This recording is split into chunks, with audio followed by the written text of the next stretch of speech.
Good afternoon, everyone. This is the Wednesday, March 24th, 2021 session of the Portland City Council. Keelan, please call the roll. Good afternoon, Mayor and Council. Rubio. Here. Ryan. Here. Hardesty. She's here. She's Okay. Maps. Here. Wheeler. here. And before I read the statement, I just want to thank everybody who's been patiently waiting. There were some technical issues and we wanted to make sure that we were on the air and that we had closed captioning available. So for those of you who have been waiting for this broadcast patiently, thank you. Under Portland City Code and state law, the City Council is holding this meeting electronically. All members of the council are attending remotely by video and teleconference, and the city has made several avenues available for the public to listen to the audio broadcast of this meeting. The meeting is available to the public on the city's YouTube channel, eGovPDX, www.portlandoregon.gov/video, and channel 30. The public can also provide written testimony to the council clerk at cctestimony@portlandoregon.gov. The council is taking these steps as a result of the COVID-19 pandemic and the need to limit in-person contact and to promote physical distancing. The pandemic is an emergency that threatens the public health, safety, and welfare, which requires us to meet remotely by electronic communications. Thank you for your continued flexibility, your patience, your understanding as we navigate these challenges to conduct the city's business. And with that, we'll hear from legal counsel on the rules of order and decorum. Good afternoon. Good afternoon, Mayor. Because we are not taking testimony today, I think we can dispense with reading how people should testify, but that's up to you. Yeah, no, that sounds like a plan. We'll get 2 minutes of our life back. And with that, Keelan, we have two items on our afternoon agenda, items number 183 and 184. If you could read them together, please.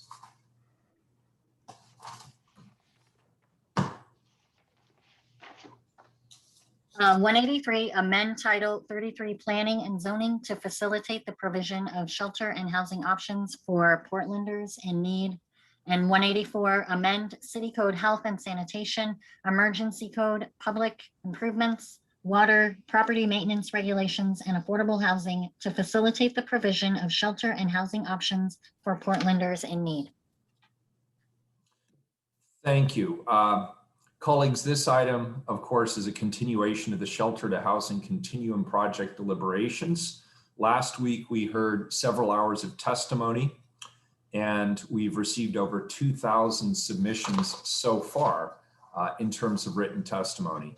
I want to thank my colleagues for sticking around for quite a while on the 17th to hear from everybody. And I particularly want to thank the public, everybody who participated in that meeting, many who waited hours to have the opportunity to testify.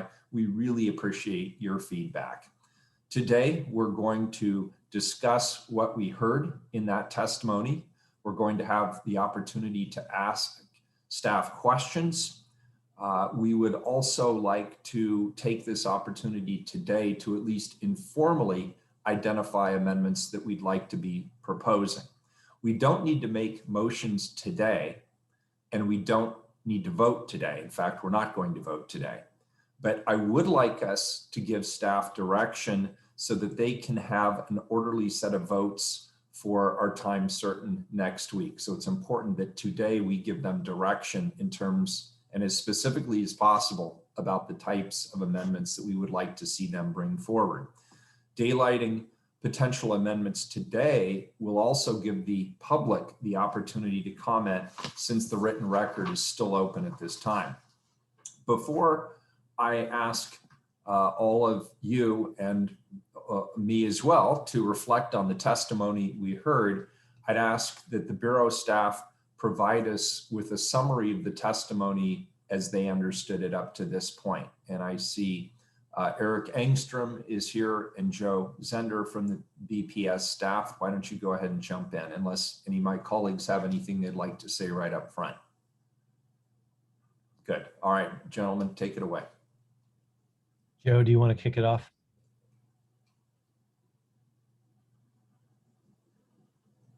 Joe is muted, so I'll get started. As you mentioned, Mayor, and this is Eric Engstrom with the Bureau of Planning and Sustainability. As you mentioned, we've received over 2,000 written comments so far on the app that folks can use to submit comments. I will just briefly talk about what we're seeing in that testimony and encourage all of your staff to go through that. Also, just a reminder that in the panelist list, we have a number of staff from our partner bureaus that help assemble this package, including BDS, Parks, Housing, the Joint Office, BES, and others. And so as we're going through this, I'll do my best to try and pull them in where there's technical issues that they can help with. But by all means, if you also have specific questions for specific bureaus, feel free to ask and we can get the right person to answer it. So overall, the testimony, as you probably know, the overwhelming number of comments are about not using parks, trails, or open space for shelter. Also heard a lot about natural areas and concern about the impact of camping and shelter in natural areas.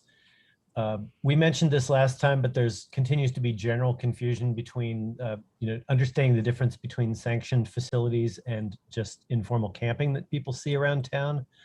And so we'll want to continue to be clear about that this package is really about managed public facilities, not where individuals or informal groups are allowed to camp. Trash collection and cleanup concern was mentioned. Some concerns about crime were mentioned. There is some opposition to outdoor shelters generally, I think coming from a perspective of preferring permanent housing as the solution. We also heard some, not a lot, but some opposition to community centers being used as temporary shelter. Some requests to more tightly regulate shelter operators.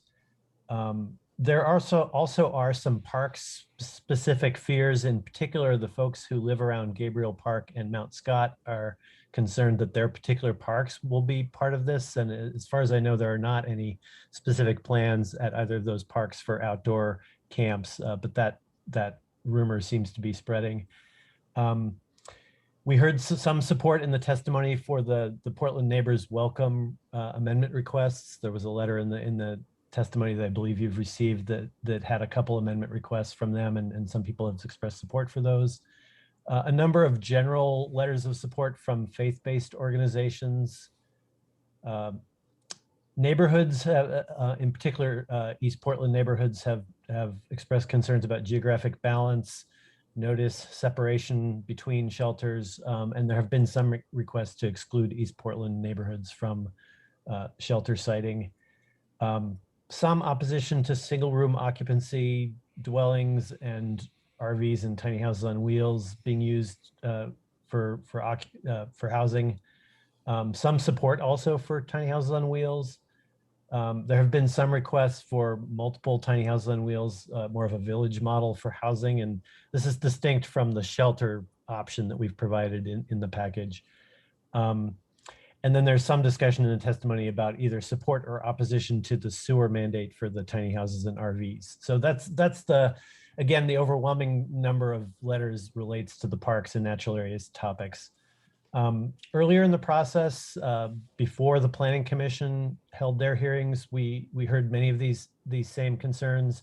In particular, at that stage of the process, we also had heard some concern about parks and natural areas and open space zones.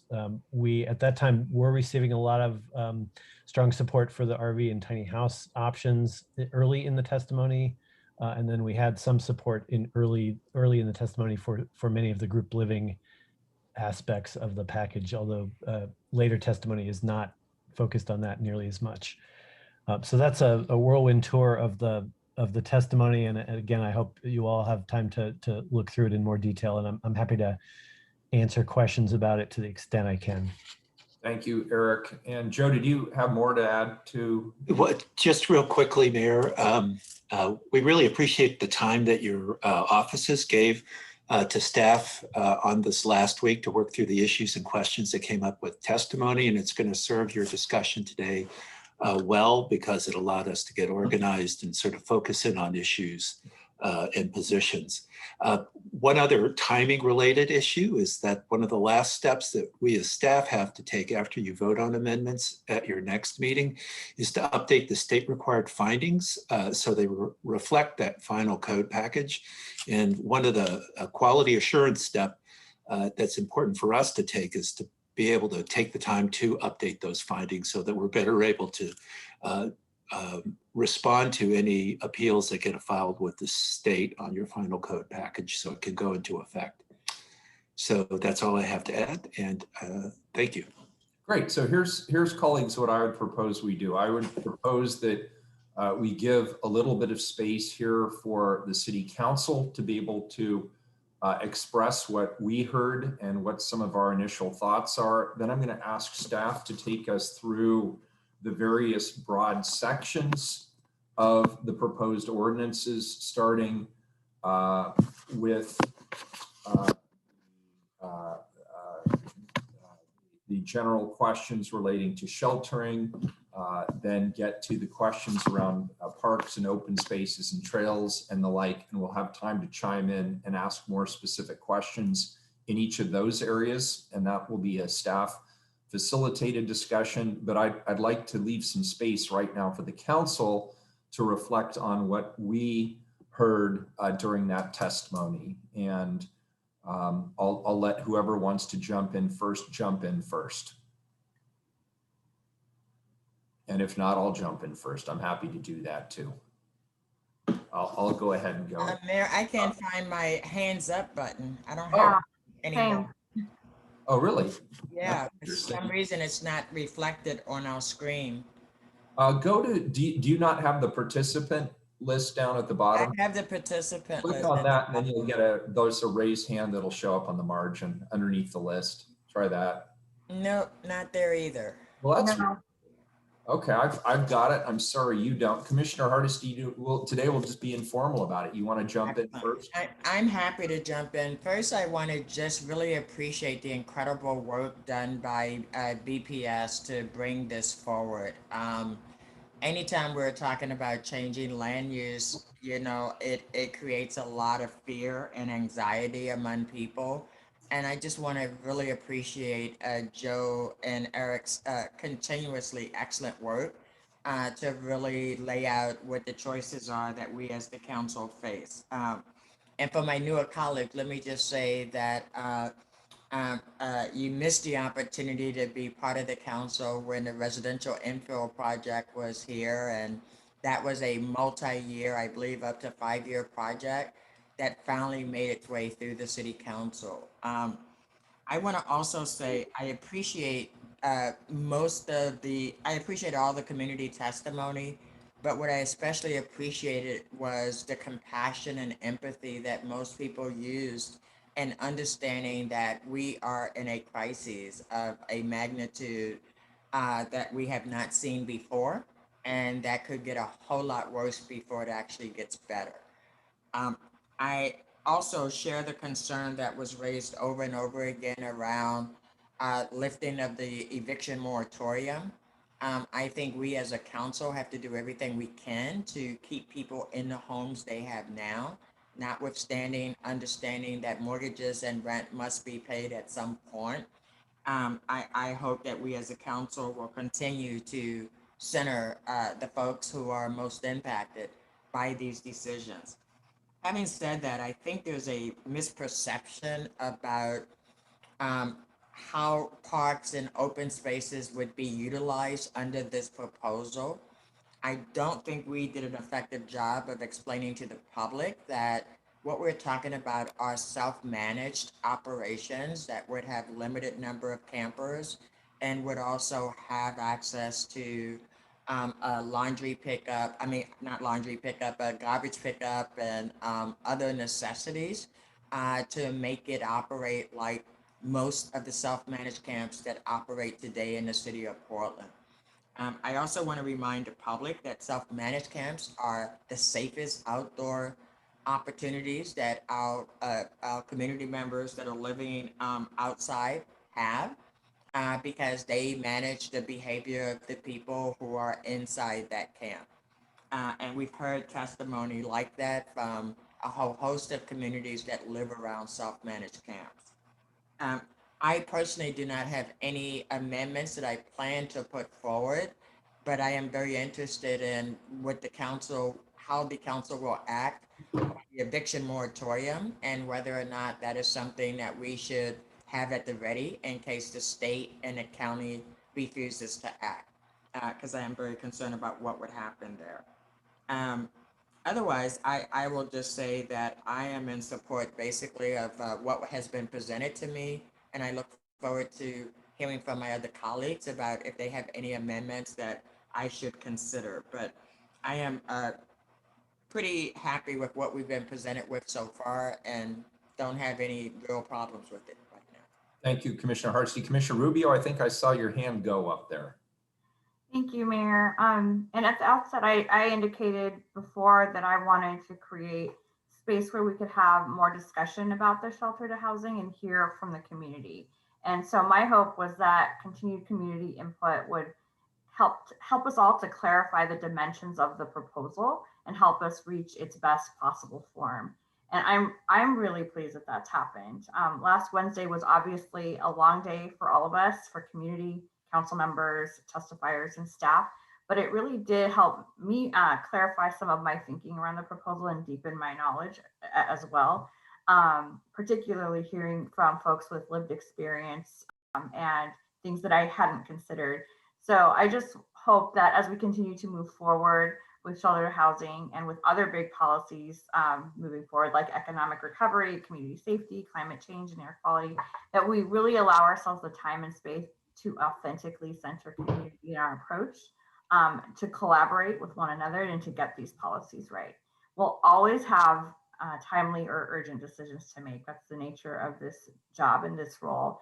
And in this case, the expiring emergency, or maybe we're acting really quickly in response to something that has just happened. But I really hope that we can continue to work together and collaborate regardless of our bureau assignments, so that we're not limiting our long-term work and we're moving the work forward together. That is rightly what the community expects from us. So I'm really appreciative about the thoughtful way that we've all done that in this instance. And I'm also very glad we took the time to create more space for community to share their perspectives, and hope that we can replicate this process in the future.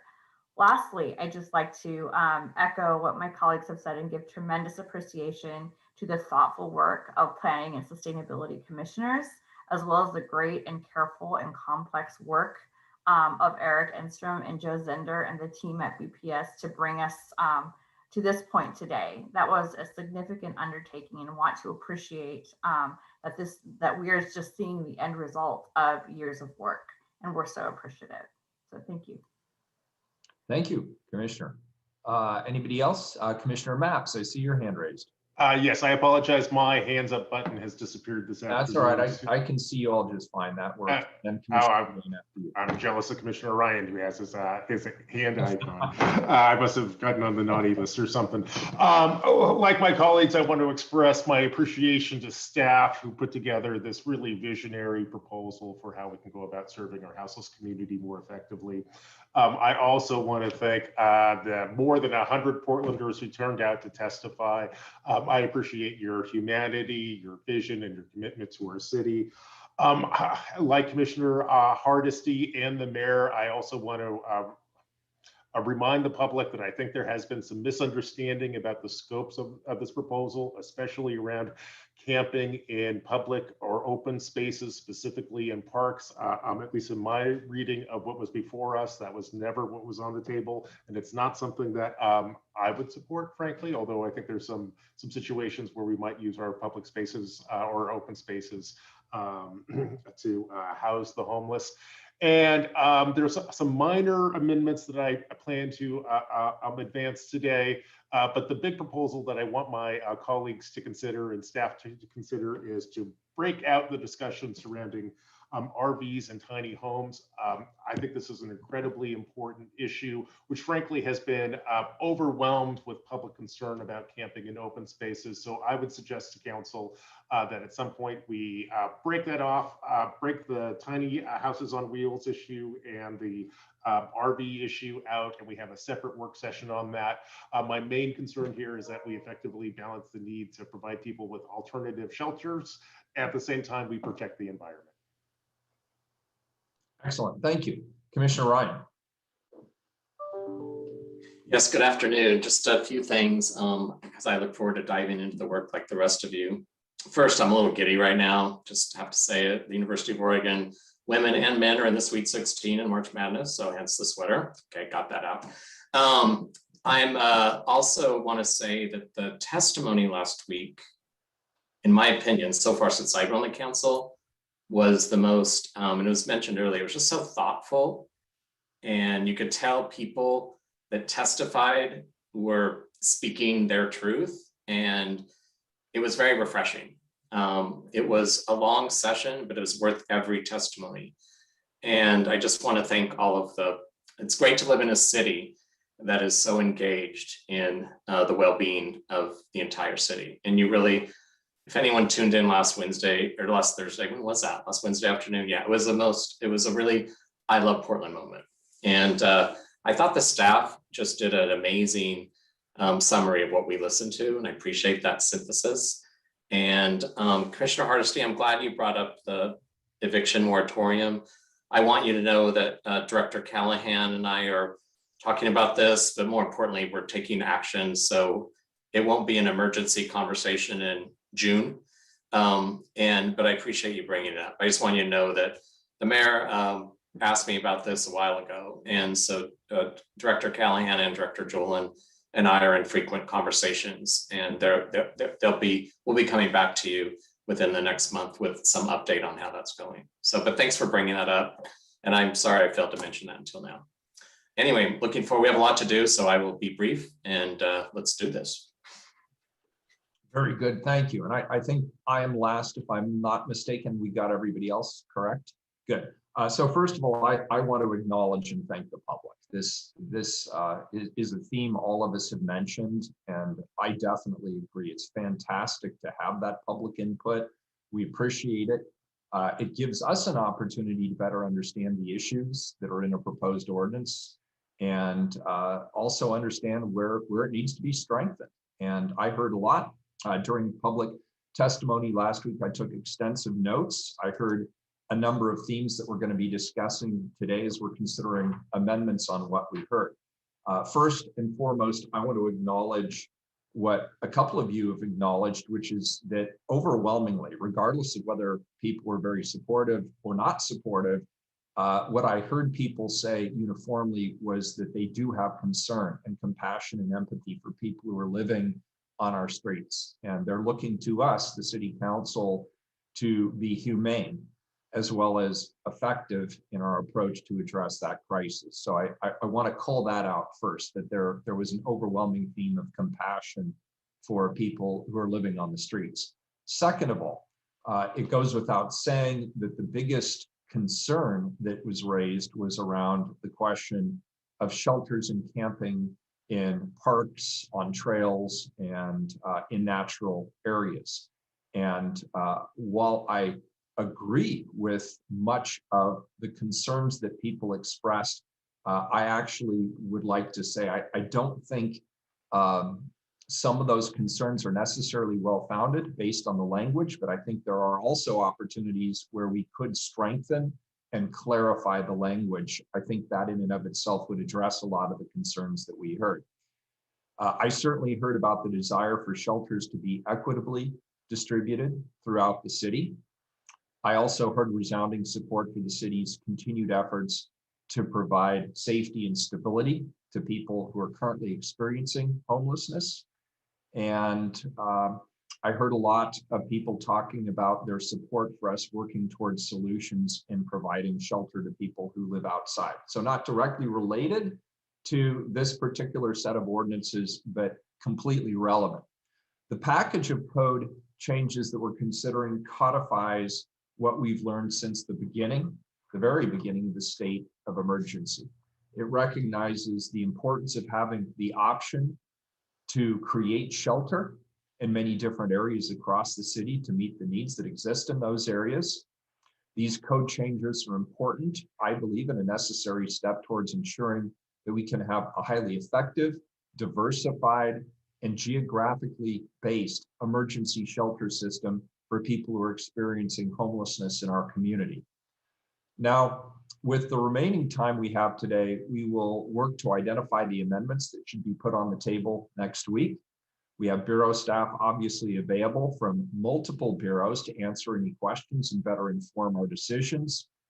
As a reminder, we're not going to make formal motions during this meeting. We're going to give staff the opportunity to draft and come back with thoughtful amendments for motions. I believe that the first area that we wish to discuss pertains to the code that deals with group living. The recommendation on the table is to remove the definition of household from the zoning code and expand where group living uses may be located without a conditional use permit. There wasn't a large amount of testimony about this particular element of the project, but staff does have some technical amendments based on what I thought were some incredibly informed, some very informed testimony that was given by a number of people. And so I'll call on Eric et al. To walk us through some of those proposed ideas. Thank you, Mayor. As you mentioned, we have a couple technical suggestions related to this section. We didn't get a lot of testimony on it, but I want to thank my colleagues at BDS who always spend a good deal of time looking through draft language and sometimes catch glitches that are very helpful as we move to council. And so a couple of these came from analysis from the Bureau of Development Services. So thank you to those staff. Whenever we change definitions that are spread throughout the code, there are some unanticipated consequences. And one of the impacts of the way we reorganized the group living section of the code was that we left some ambiguity for certain kinds of group living structures in terms of what the development standards would be that apply to those structures. And specifically, I'm talking about congregate structures, which are group living structures that don't meet the definition of a dwelling unit, either because they don't have all the ingredients of a dwelling unit, or maybe because there's just a very large number of bedrooms relative to kitchens. And three standards were left a little bit unclear in our recommended draft. One related to what the mass and bulk of the buildings would be allowed to be, in other words, floor area ratio. Another related to outdoor area requirements. For traditional residential development in multifamily and mixed use contexts, we have an outdoor area requirement that encourages either balconies or shared outdoor space so that residents have some access to the outdoors. And we had that requirement for group living as well, but we left a few of the connections, the connective tissue in the code unclear. And so fixing that is another element. And then finally, related to parking, we want to make sure it's clear what parking requirements apply to group living situations, particularly congregate structures. And for those of you who are around during the residential infill project, you might remember that as part of that project, you removed the off-street parking requirements for single dwelling homes.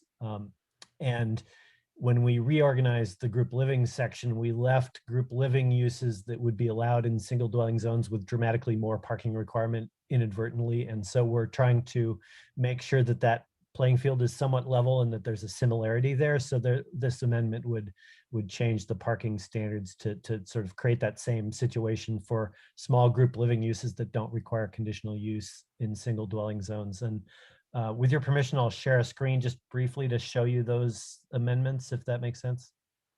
Yeah, go for it. Okay. And Eric, based on what you've told us so far, these sound like they're largely technical amendments, or am I incorrect on that? That is correct, but we always want to be, transparent about what they are. All right, I'm just trying to get my hands around it.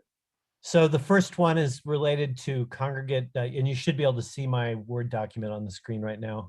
Congregate housing facilities in single dwelling zones, and it's just inserting language that explains what that is. And by the way, the convention in all the documents I'm going to be sharing today is that the highlighted text will be the thing that's being changed, because the document already has strike through and underline that reflects the underlying amendments that are being made. And so when we're amending the amendments, so to speak, we use the convention of the highlighter to show the part that's changing. And I'll try and be as clear as possible about that. So we're changing some text, and then there's a footnote in the table that talks about floor area and where to go to find the standards for that. So we're adding a footnote at the bottom here that says including any site with congregate housing facility. We're giving it the same floor area as a single dwelling unit in that situation.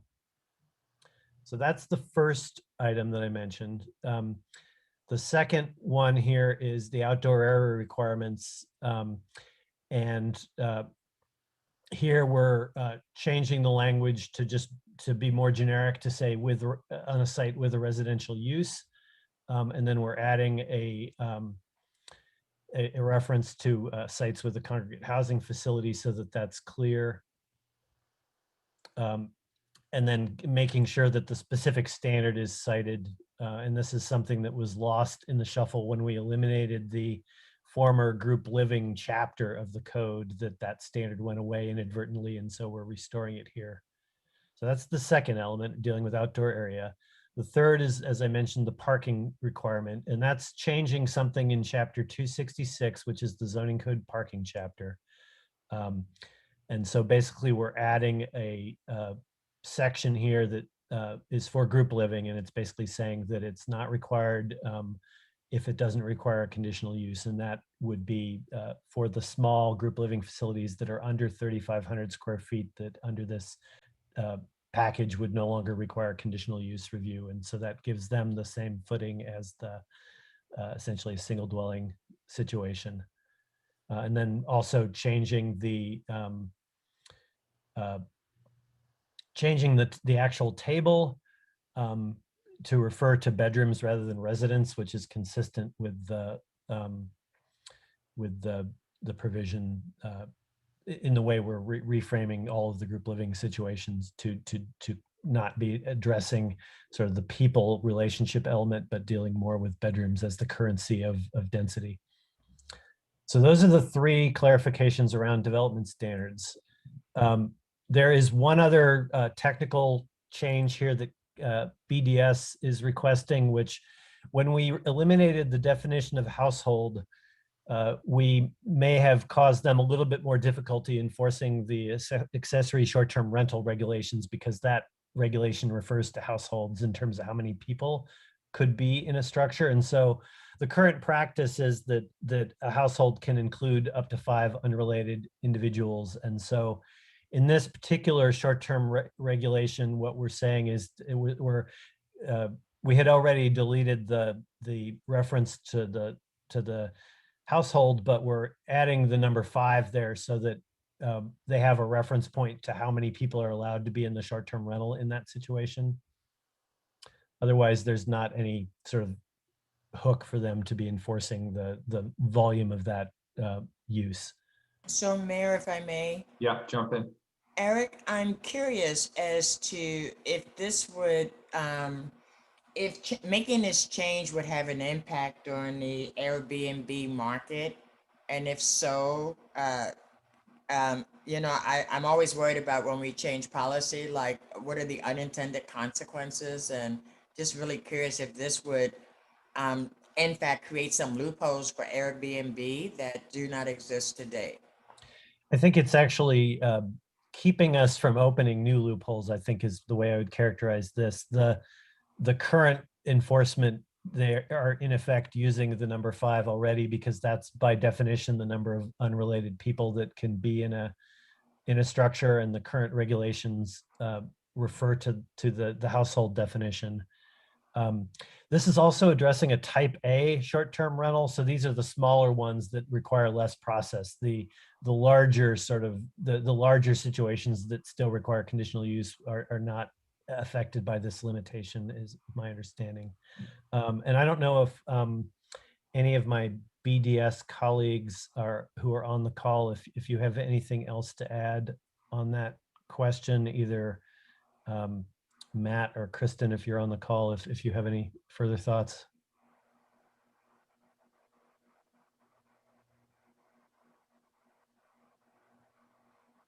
If you're not worried, Eric, I'm not worried, but I just thought Okay. I'd mention it for the public record.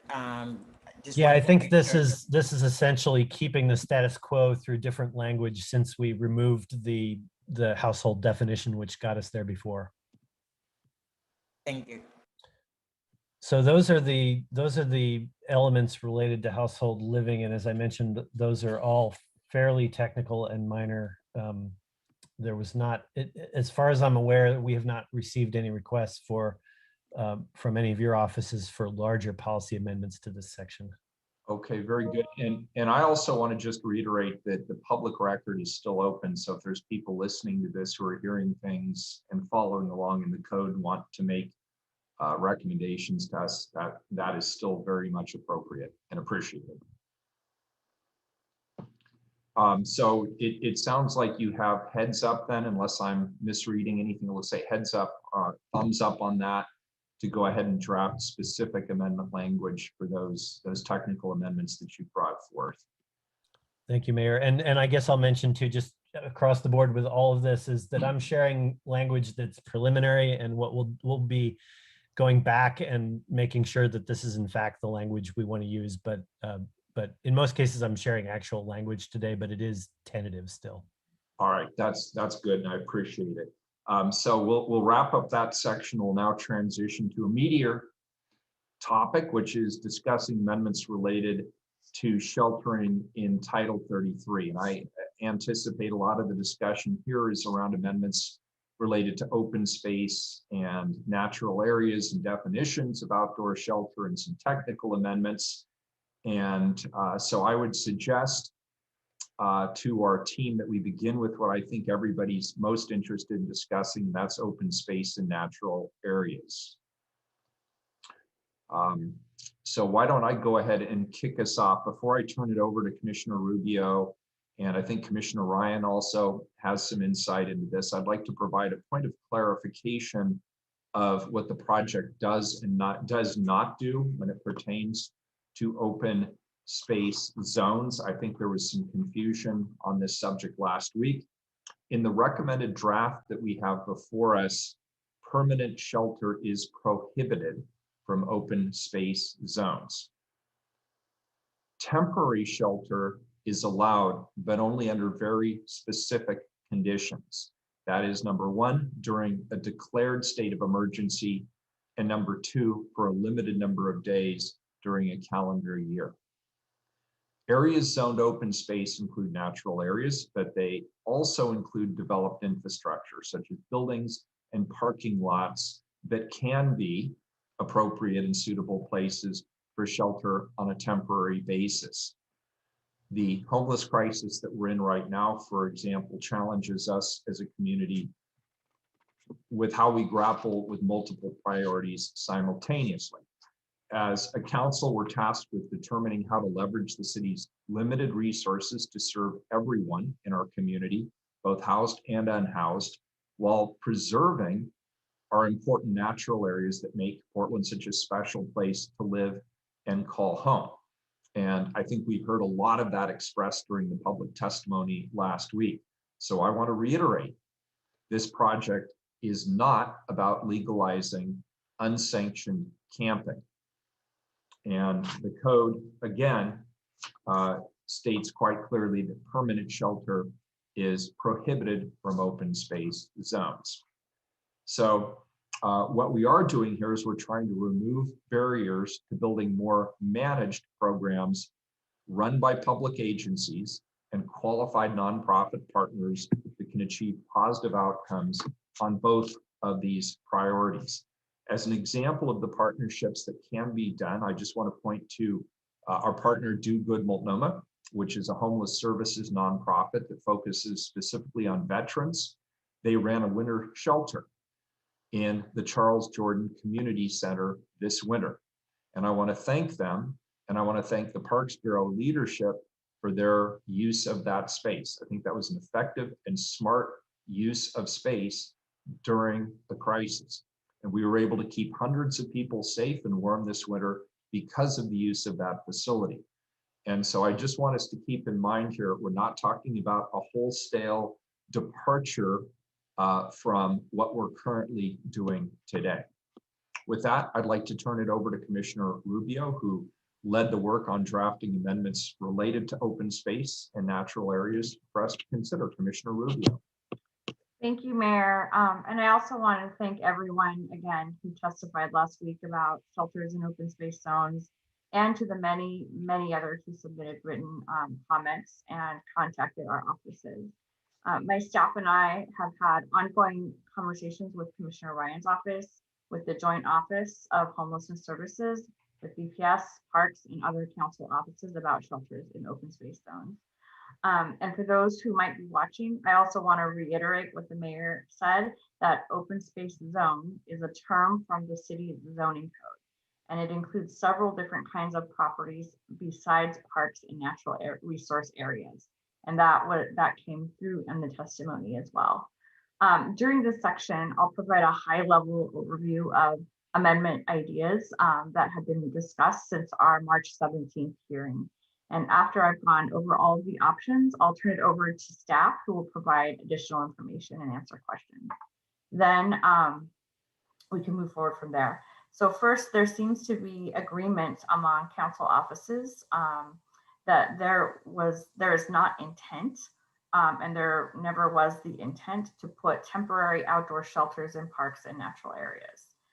Council recognizes and agrees that this intent was not as clearly reflected in the policy as it should be, and we need to clarify it through amendments. Therefore, we would add amendments that state temporary outdoor shelters aren't included when we talk about open space zones, nor in natural area overlays in all zones, not just open space. What we also want to be clear about is this, that council will continue to have the ability to activate all open space zones in the case of emergencies. This will be retained and stay intact, because when emergencies hit us, it is our responsibility to consider all available options. And this is what we currently have in place and will not be removed, but stay intact. The mayor has also expressed an interest in allowing temporary shelters and paved parking lots in open space zones. And this could mean parking lots at parks, community centers, and golf courses. And if we move forward with an amendment for this allowance, there will be some accessibility needs for parks patrons and other folks that need assistance that we will need to accommodate and figure out. But this could move forward. There are also other public parking lot options not in open space zones, and we're really open to the conversation about parking lots. Last week, we heard testimony about underdeveloped or underutilized properties that are not parks and natural areas that could be candidates for permanent outdoor shelters as well. This sparked really good conversations, and council offices have discussed the possibility of directing all city bureaus to examine surplus city property for suitability and for transitional shelter accommodations and affordable housing. This wouldn't necessarily be a code change, but it would be a directive to all city bureaus. The shelter to housing continuum policy includes a provision to allow temporary shelters in community centers without having to declare an emergency. And this would give the Joint Office the flexibility and efficiency that they need to activate these sites without having to go through a lengthy council process. For example, there might be a weather event that or weather events that aren't to the level of an emergency, but the conditions still warrant an effort to bring people indoors. And we're not proposing an amendment here because we need this flexibility, but I wanted to call this out as well. So now I'll pass it over to Eric from BPS to go into more details before any discussion. Thank you, Commissioner. And I will once again share my screen and just go over. Staff has prepared some tentative language around these different ideas, and I can walk you through that Actually, before I start, I'll also mention that this issue was something that was debated at the level of the Planning and Sustainability Commission in their hearing. It was one of the dominant issues in their hearing as well. And they did, some of the amendments that we'll discuss here were also discussed by the Planning and Sustainability Commission. This was one area where eventually they adopted the package unanimously, but some of the amendment votes on this particular topic were split votes, and that's they did not make any changes to this aspect of the proposal, but it was definitely discussed. So with that, I will try again to share my screen.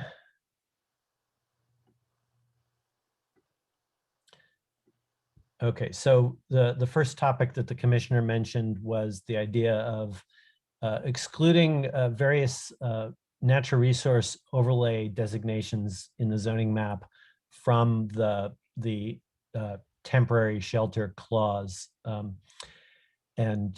Those include the environmental overlays, the river natural overlay, the river environmental overlay, and the Pleasant Valley natural resource overlay. All of those have the commonality that they're there to serve to protect identified natural resources throughout the city.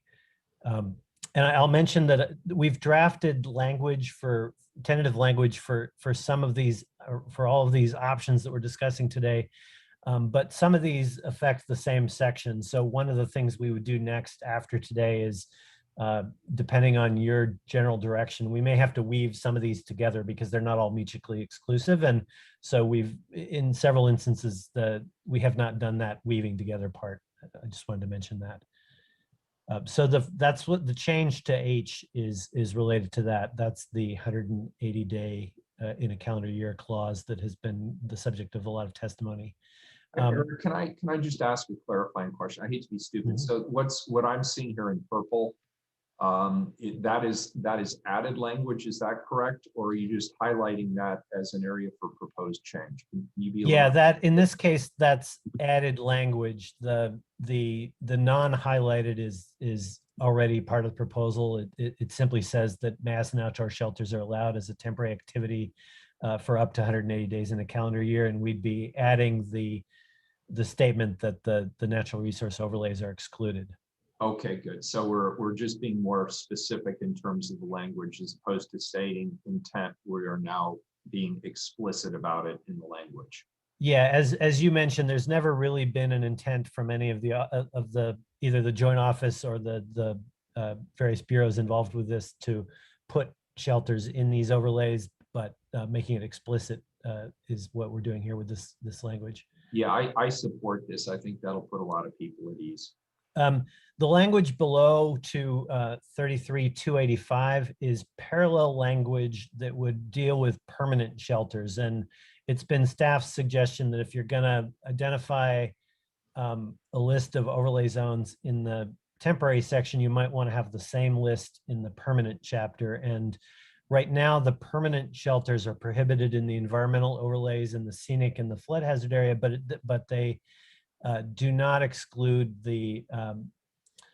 it does not currently list the Pleasant Valley or the 2 river overlays that are related to natural resources. And so we wanted to correct that alignment issue if you're going to make changes to the section H in 296.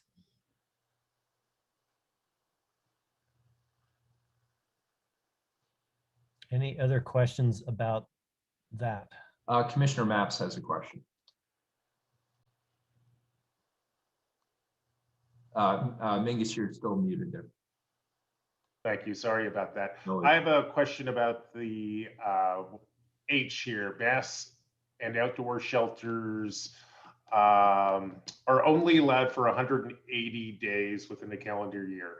Help me think about this scenario where, let's say we open up a mass shelter in July, it stays in place for 180 days, then the calendar ends. Can you then basically keep the shelter in place for another 180 days?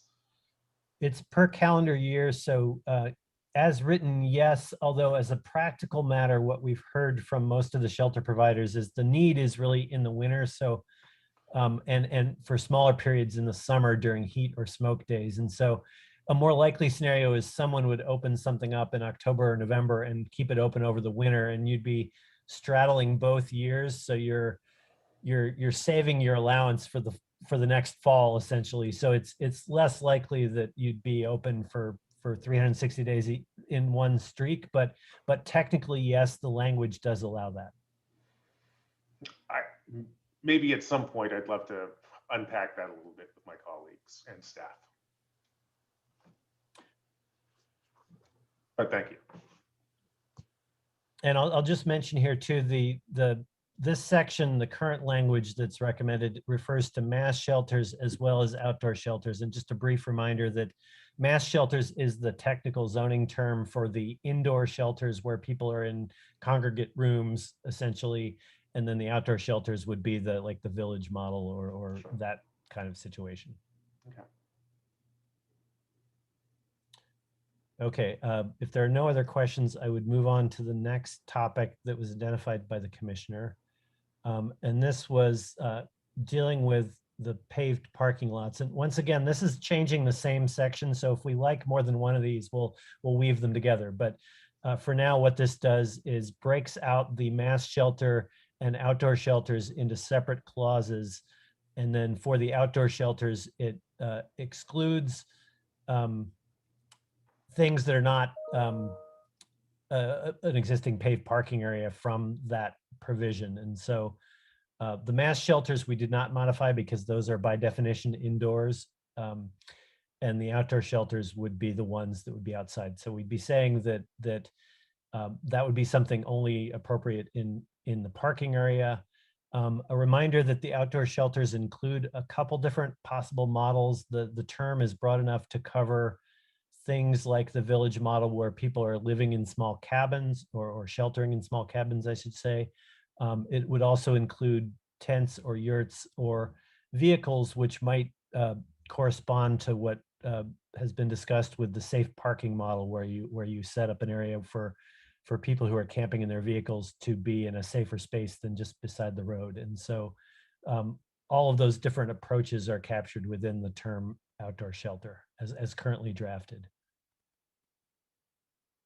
The second aspect of this is if we're going to allow them in parking areas, we have to say something about what that means for required parking in the zoning code. And there's already a provision in the code that allows farmers markets to occupy required parking spaces for a period of time. And we would just add to that language there to make it clear that that the shelters can also do that.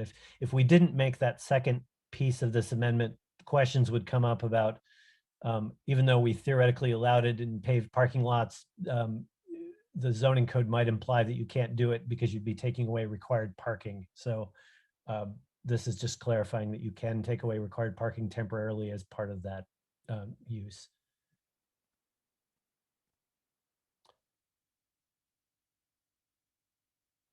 Any questions about the approach here? Any other questions, I should say?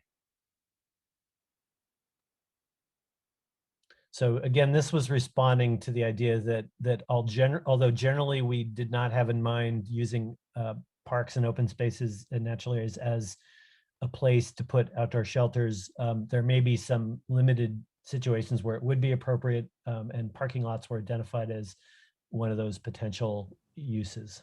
Eric, I do have a question for you. So right now what we're doing is we're talking about city property.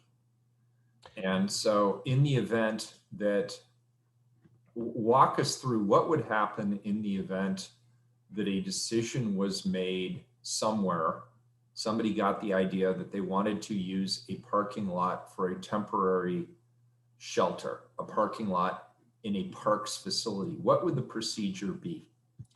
What would the process be? Good question. And this is where it's important to understand that zoning is an authorizing code. It doesn't dictate that something must happen if it's an allowed thing. And so what we're doing here is allowing it hypothetically through the zoning. The zoning would not be a barrier to this, but zoning doesn't authorize unauthorized uses of property from the perspective of the property owner. So if you're the property owner, if the Parks Bureau or BES or the Water Bureau or there's also open space zone zoned land owned by Metro or ODOT in some cases, whoever the property owner was would still have to make that decision about whether they wanted to allow that use on the property. In the case of parks, they have existing procedures for how they permit non-parks uses temporarily on parks. And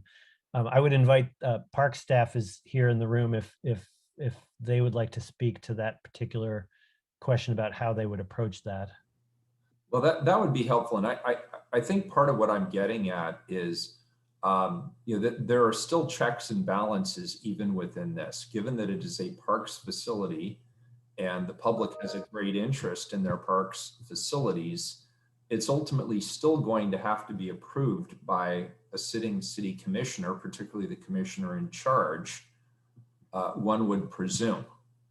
Yeah, all the zoning code does is by removing the zoning code piece, you are authorizing it to happen without having to go through BDS to ask the land use question, but it doesn't mean that there isn't still an internal process or a public process for deciding how parks may want to use their sites. Yeah, and that's really the larger point I want to make. We're dealing with base zoning codes here. And as anybody who develops anything in the city will tell you, that's just the starting point. There's more to the process than that. Mm-hmm. Todd, I believe Todd from the Parks Bureau is here. I don't know if he had anything else to add to that, to what I've described. Hey, Todd. Hello, Todd Lofgren, Deputy Director, Portland Parks and Recreation. We have binding city policy through our non-park use permit, where temporary construction staging or other non-park uses are approved. That is like a real estate agreement or a permit of use for parks property. However, it doesn't require a public process, or there's not a specific kind of proposal review process that's external. It's an internal staff review that's then approved by the Parks Director. Thank you. Any other questions about this section here? Okay. The next section that we looked at was, well, I guess those are all the sections that deal with temporary uses of parks or open space land. And I think the next topic then potentially goes into some of the other aspects of open space and other shelter aspects. So Eric, before you go to the next section, let me ask you the opposite question, which is today we have a lot of people who are houseless, who are living in open spaces and parks and a whole host of places trying to exist on the streets in the city of Portland. After passing what ultimately ends up at the city council, this is not forcing people into specific places to camp. No, well, the zoning code doesn't really govern how the city wants to handle the unauthorized or informal camping that's occurring right now on the street or in parks or in any other public space. This governs the permanent siting of facilities or the temporary siting of facilities. So the operational decisions about how the city wants to handle that and the county would be up more to the joint office and the city council. So the city council would have to take a proactive stance in order to exclude people from areas that they are sleeping in today. I mean, the broad intent of this package is to facilitate the permitting of more managed facilities so that we can have better options than the informal camping that we're seeing today. I totally understand that, but how you want to make that transition is sort of a separate question. Yes, and so that is my question. I mean, I'm getting questions about what does this mean for people today who are not in a managed camp. I know that we also have a proposal out with the joint office to create new partnerships around setting up managed camps. but I just want to make sure that it's on the public record that this is, this land use change gives us more options, but it is not mandating anything. Correct. And it also does not, for folks who are camping in public spaces right now, it does not necessarily make them suddenly legal or more legal than they are today. This is again about public facilities and hopefully giving us better options for places that have services where people can be sheltered in a more humane way. Yes, thank you. And I know Mark Jolin, I believe, is on the call. I don't know if the joint office has any other comments from an operational perspective about that question.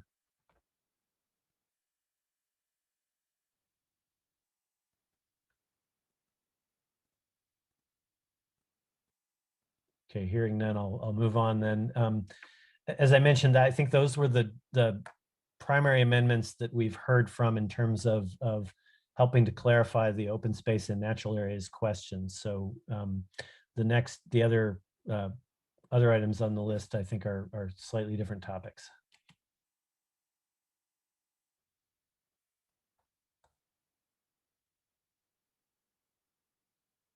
I was bound to do that once at least today. Does that then complete your presentation of amendments that are being proposed from the staff perspective? On that particular topic, yes, but once you move on to the next topic, we'll have more to share. Okay, and what is the next topic? My understanding was that the next topic was more broadly permanent sheltering in the open space zone. You had some testimony about from the Portland Neighbors Welcome about providing some path for permanent facilities in the open space zone, and then we needed to talk about that testimony. Okay, and so do you okay, that's fine. Why don't you talk, that starts getting at rights of way, minimum lot size, the RV questions, that sort of thing. RV questions would come at the end of the session Okay, today. why don't you go ahead and walk us through all of that? Why don't you facilitate and just walk us through that? And that would be helpful. Okay. Go through those different areas as you see them needing to be called out. I'll share my screen again then. Thank you. So this next topic was, you heard in the testimony from Portland Neighbors Welcome a request to allow permanent facilities in the open space through some kind of council action. And then staff have looked at that, and there's really two approaches to that request if council wanted to make that. And we've recommended some slightly different language than what came in through the letter that you received, mostly so that terminology lines up with what we use elsewhere in the zoning code. So the one way you could achieve council approval of that, if it was desired, would be to allow that through a type 4 procedure through a conditional use.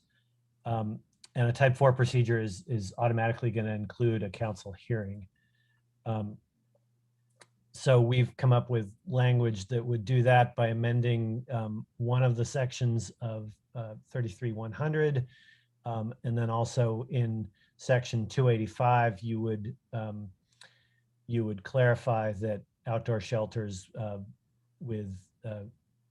and right now this version is showing outdoor shelters, but a similar approach could be taken if there was council interest in other types of shelters.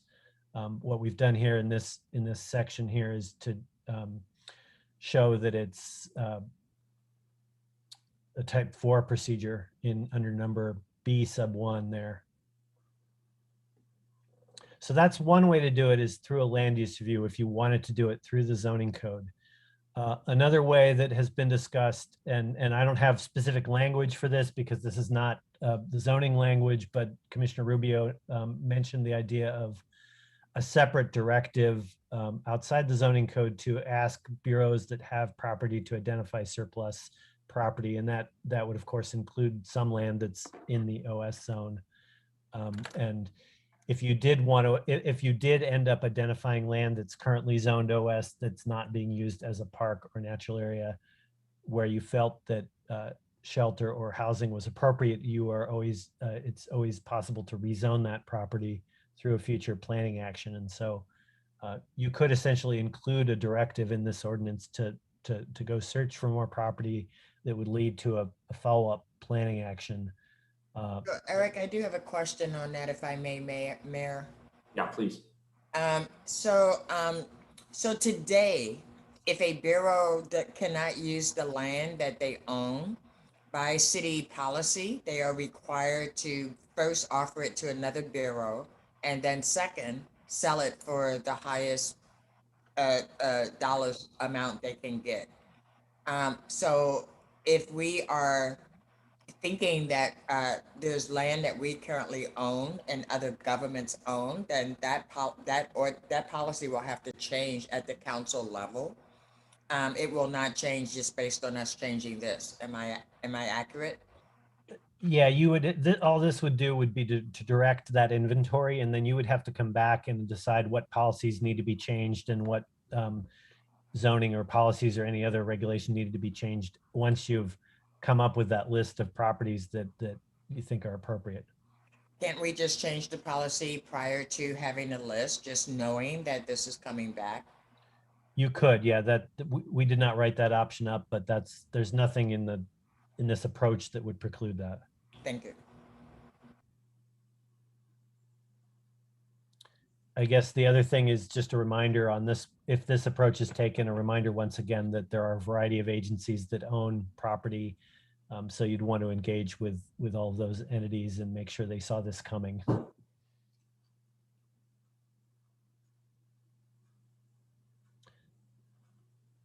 The other thing I guess I'll mention about this approach is that when you take the zoning approach, as is evidenced by the testimony you're getting right now, that everyone who lives near a park is going to have a certain amount of concern or worry that their site might be up for some use.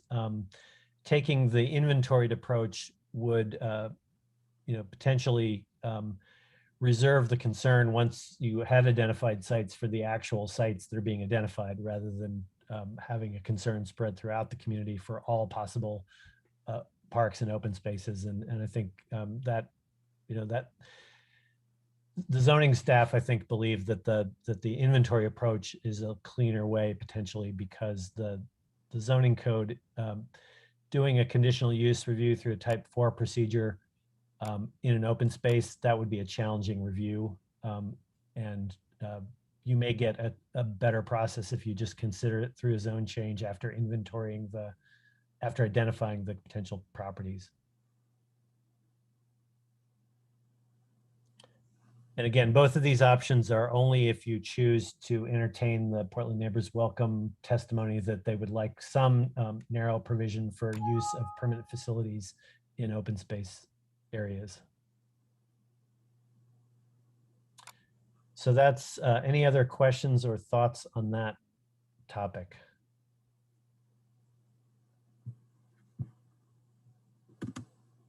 Not seeing it. Okay. The next one is a technical change that staff is asking. When we wrote the definition of outdoor shelter, we were a little bit less than elegant when it comes to how we wove the vehicle question into that. That was an addition sort of midway through the process that we wanted to make sure we were accommodating the potential for the safe parking facilities under this definition. And so there's two places this definition shows up. One is in Title 33 and the other is in Title 30 for purposes of some fee exemptions. And so in both cases, back, Eric, and because I'm sorry, I'm getting a little lost in the weeds here, and I want to make sure I know what you're talking about. When you say the vehicle issue, there are two vehicle issues that were raised during public testimony last week. There was the question of RVs, and I think that's what you're referring to, but there was also the question of these tiny homes on wheels. Can you just be really clear about what you're talking about so I don't? Yes, neither of those. What we're talking about is for the outdoor shelters, which is our definition that encompasses a broad array of village style or outdoor style shelter facilities. So this is not the individuals in RVs or tiny houses. I'm confused. You mentioned vehicles. What does this have to do with vehicles? I'm still not tracking. So with the outdoor shelter model, originally we wrote it without the word vehicle in there, and we were just talking about potential cabins or yurts or sort of the village model of sheltering. We added vehicles to this because for two reasons. One is that there may be situations where tiny houses on wheels would be used as the thing that people are sheltering in a managed shelter facility.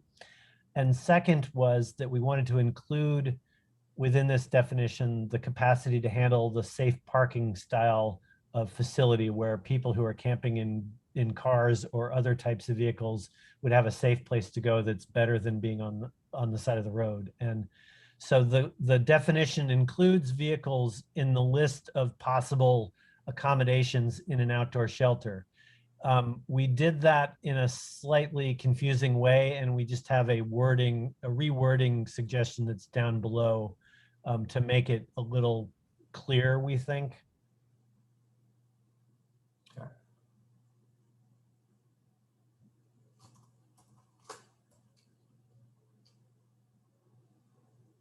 The other thing I guess I'll mention about this definition is that BES has mentioned to us that this last sentence where it says may or may not include buildings that have food, preparation, or shower facilities, it might be better to say sanitary facilities here because we didn't mean to just imply that it could only be showers.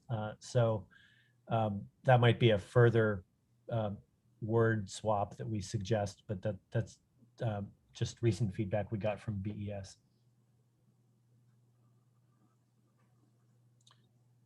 The main thing again is that the word vehicles was up here in the original language, and we've just reworded the sentence to be, I think, less ambiguous.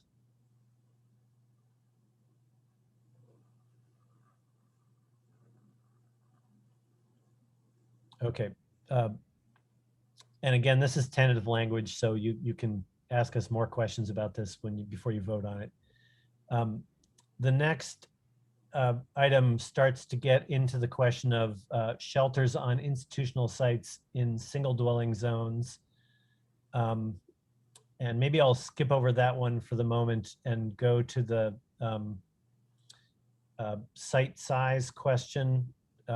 This was something that had come up with regard to, right now the standards for outdoor shelter have a 5,000 square foot minimum site size. And through discussions with about some existing facilities, that it was noted that we have at least one facility out there that's slightly smaller than that today, and we may want to be slightly more flexible. So you could either, the existing recommendation is on top here and it has 5,000 square feet. The wording down below would just remove that whole standard, but you could also just change the number to a different number if that was what was being contemplated. And Mayor, I believe this one was coming from your office. I don't know if you have anything else to add. The question there was simply, no, that's fine. That's fine. There was a reason why I was less concerned about the maximum size than I was the minimum size. And I wanted to know where the 5,000 square feet came from. It seemed arbitrary. We already have some shelter sites out there that are less than 5,000 square feet. And just off the top of my head, I think like R2D2 probably fits into that category just by way of example. The whole point of this exercise in this regard was there were faith institutions that wanted to use their facilities potentially to set up organized, managed sheltering options, but they didn't have 5,000 square feet. I wasn't comfortable going down to 0 though. And so I left that open as a point of discussion. I still want to make sure we're talking about professionally managed site as opposed to unsanctioned. And if you get down to 0, you're starting to talk about more of a mom and pop rather than an institution or a trusted partner that would probably want to scale at a larger level. So I was hoping maybe you could make some recommendations as well. Okay, one of the logics behind having a standard at all is that there are other development standards that apply to shelters, like a setback along the edge of the property and things like that. And so if you get super small, then it becomes infeasible to meet many of those other development standards. But you know, whether it's 5,000 or 4,000 probably is not too much of a concern. But I think if you were down in the range of 1,000 or 2,000, you would not be able to meet some of the other development standards that are in the code.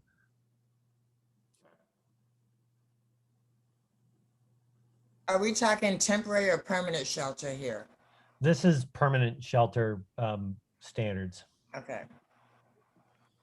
I agree with the mayor. I think 5,000 might be too much. 3,000 might be what? Fine.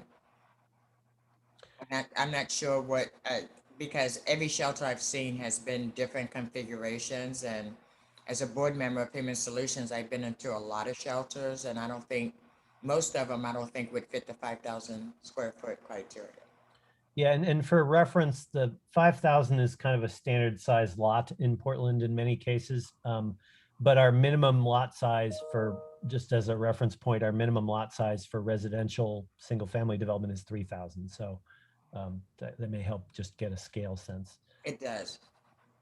So Eric, this is all great.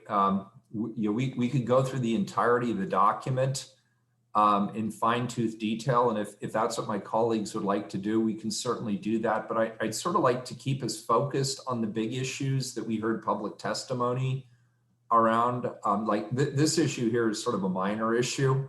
Yeah, and we can adjust this number on the fly next week. I mean, you've heard sort of the balancing act that Commissioner Hardesty and I are trying to do here. And I don't know if it's 5,000, 4,000, 3,000. I just know it's not zero. I don't want to eliminate the minimum threshold, and I'll rely on your good judgment on that thing. But I think maybe we should move towards comments or discussion on the amendments that we previously were introducing related to open space. I think that's where the majority of the conversation was last week. And I think maybe that's where the council would like to focus its attention. But I see Commissioner Ryan has his hand raised. We'll go to Commissioner Ryan. Yes, thank you, Mayor. Actually, I took your cue that we could move into some open dialogue amongst ourselves. Good. So, okay. And I just wanted to start off by thanking you, Eric, for that thorough presentation. It was really, really helpful. And I'm also grateful to my colleagues and the excellent Bureau staff. And I want to acknowledge Commissioner Rubio. I know we've had many talks over the last month about just kind of having a methodical, thoughtful process, because this is such a necessary and complex proposal. So I really appreciate your leadership in how you've laid this out. It really is landing well.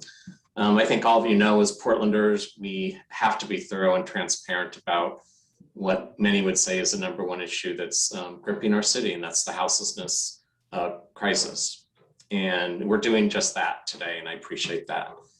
And I wanted to get my voice in here because as a commissioner who's in charge of the bureaus that are on the front lines, providing aid to those impacted by the houselessness crisis, I believe that success looks like having enough open space to open enough shelters with access to services across the city so that we can meet a goal that we can all agree on.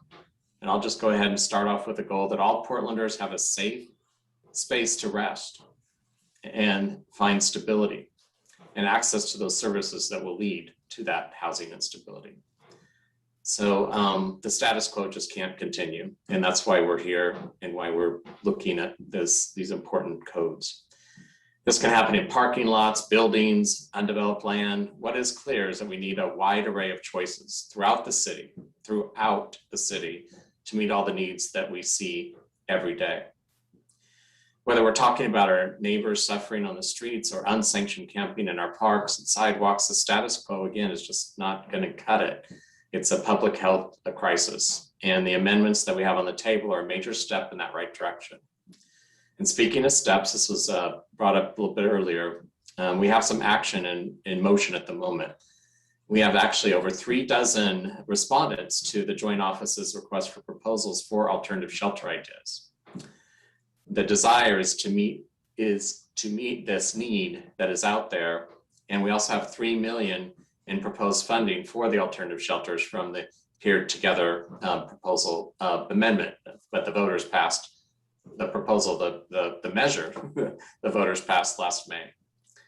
We have so much to do, and it's important to know that we can be agile at these times of emergency, and we need to be able to respond to a crisis as they come up. So I appreciate the dialogue, and I also appreciate that we all realize that this has to be nimble and urgent and agile as we do this work. And so taking this time and being deliberate and methodical and thoughtful right now on the front end, it's going to save us so much time as we go forward. Anyway, I just want to get us started into the open dialogue and saying that I'm really looking forward to discussing these amendments. Thanks again, staff, for listening so thoroughly to the testimony last week and for connecting with all of our offices. And I think all of us have staff members who have been working really hard on this, and I know that we're all grateful for that. Anyway, I'm looking forward to the dialogue today. Thanks. Thank you, Commissioner. Sorry. I know, got a little hungry, huh? Totally understand. A little product break. Yes, thank you. Commissioner Hardesty. Thank you, Mayor. Thank you for that, Commissioner Ryan. It is fabulous when I feel that the entire City Council is in sync around a vision, and I believe that we are in this case. I think clearly there's still some questions out there. Clearly the community has questions that hopefully we started to help answer today. And I will say that I appreciate us using every avenue possible to address the growing houseless population that are living on our streets.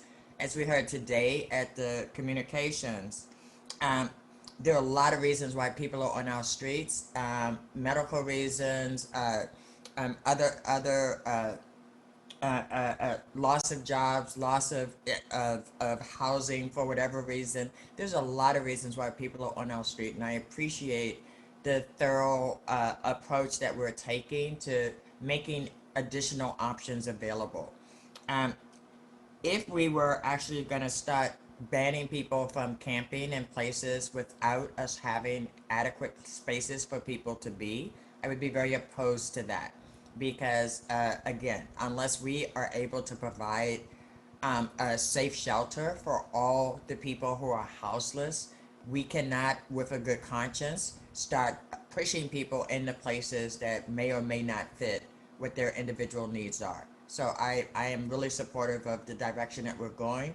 And I think, we won't get it all done this time, but we can always come back and continue to refine it to make it better, so that it lives up to the values that we are putting into this work. So I want to really thank Commissioner Rubio for her openness in this process and really her inclusive nature to make sure that she was talking to all of us every step of the way through this process. I think that is a model that we all appreciate and know that we get a lot better policy when we take the time to have those conversations and take the time to build support across the board. Commissioner Rubio, great job. I look forward to us coming back. And again, I don't think we'll fix it all. As to Commissioner Mapp's point earlier, I do think we don't want to slow this down while we get it right for RVs. I do think the last thing we want to do is exacerbate the issues that that allow people to be houseless in the first place. Our policy shouldn't be putting more burden on low-income folks who don't have resources today. So I really support thinking about how do we do that in a way that really is specific to that need, as well as the need on tiny homes on wheels. Because I'm still not quite sure why that's an issue, but I think clearly we need to do a little bit more work on that. So thank you all. I think this is really good work. And again, the Bureau of Planning and Sustainability is kind of that group that just works behind the scenes for years, engaging people and trying to make a good public policy. And I just want to, again, appreciate the work that they've done. So thank you. Thanks, Commissioner Hardesty. So, and I know, Eric, you started to go into the outdoor shelter definition and the minimum site size definition, but I want to focus narrowly for a moment here on the open space. Before we move on to those two, I want to make sure that we're given clear guidance to the Bureau around amendments related to open space.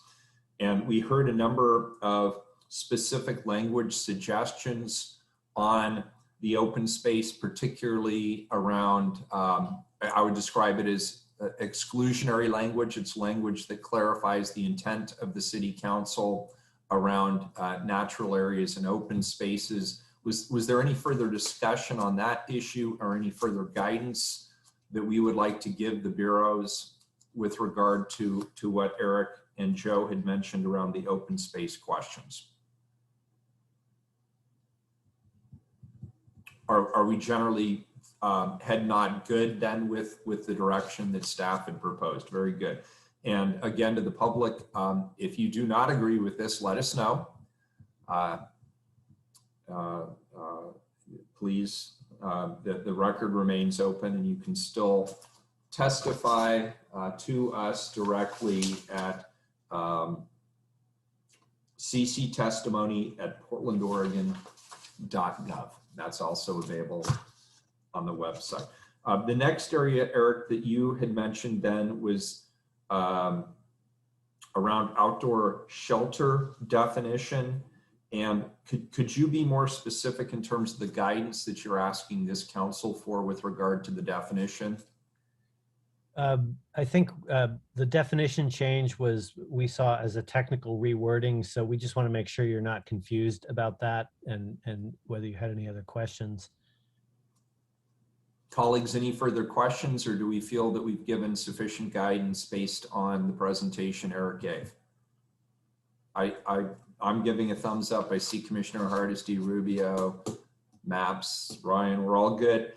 Minimum site size. I don't know if anybody else has anything else to contribute to that conversation. Eric, you heard some slightly nebulous feedback from Commissioner Hardesty and myself, but that's the best we could come up with for right now. I think you heard the intent that we're trying to address. I appreciate that you're trying to make it consistent with the standard lot size in the city of Portland. That actually makes a lot of sense. On the other hand, I think we can be slightly more flexible, just not down to 0. And I'll let you maybe think on that over the course of the next couple of days and maybe make some suggestions. Maybe somebody else out in the community has a couple of ideas too that could help us with that. So what else do we need to give you guidance on in order for you to feel satisfied that you can draft some amendments? The next topic, I think, in the T was the question that had come from a variety of testimony around whether faith-based institutions, religious institutions in single dwelling zones should have more flexibility. So this would be moving away from the open space. One second, I apologize. Commissioner Ryan has his hand up. I kind of jumped too soon. I wanted to hear what Eric had to say on this, and then I have some comments. Yeah. Okay, you just jump in when Eric's done then.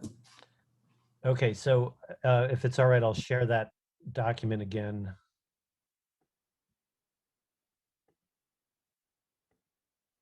So the background on this topic was that if you recall, for those of you who were on the council last year, when you adopted the Expanding Opportunities for Affordable Housing project, you gave institutions in single family zones, which are primarily religious institutions, but some other things like Rotary and some other groups like that.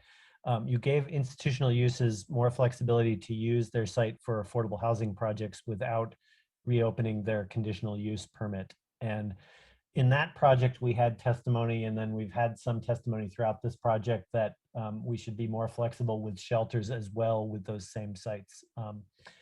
And so that was part of the Portland Neighbors Welcome testimony as well. They had asked that we reconsider that and be more flexible. The current recommendation provides for it to be a type 2 conditional use if an institution is putting shelters on their site. The one exception is shelters serving domestic violence victims are currently allowed by right up to 3,500 square feet in the proposal. Outdoor shelters with more than 20 individual sites would be prohibited in the single dwelling zones, and that's the current recommendation.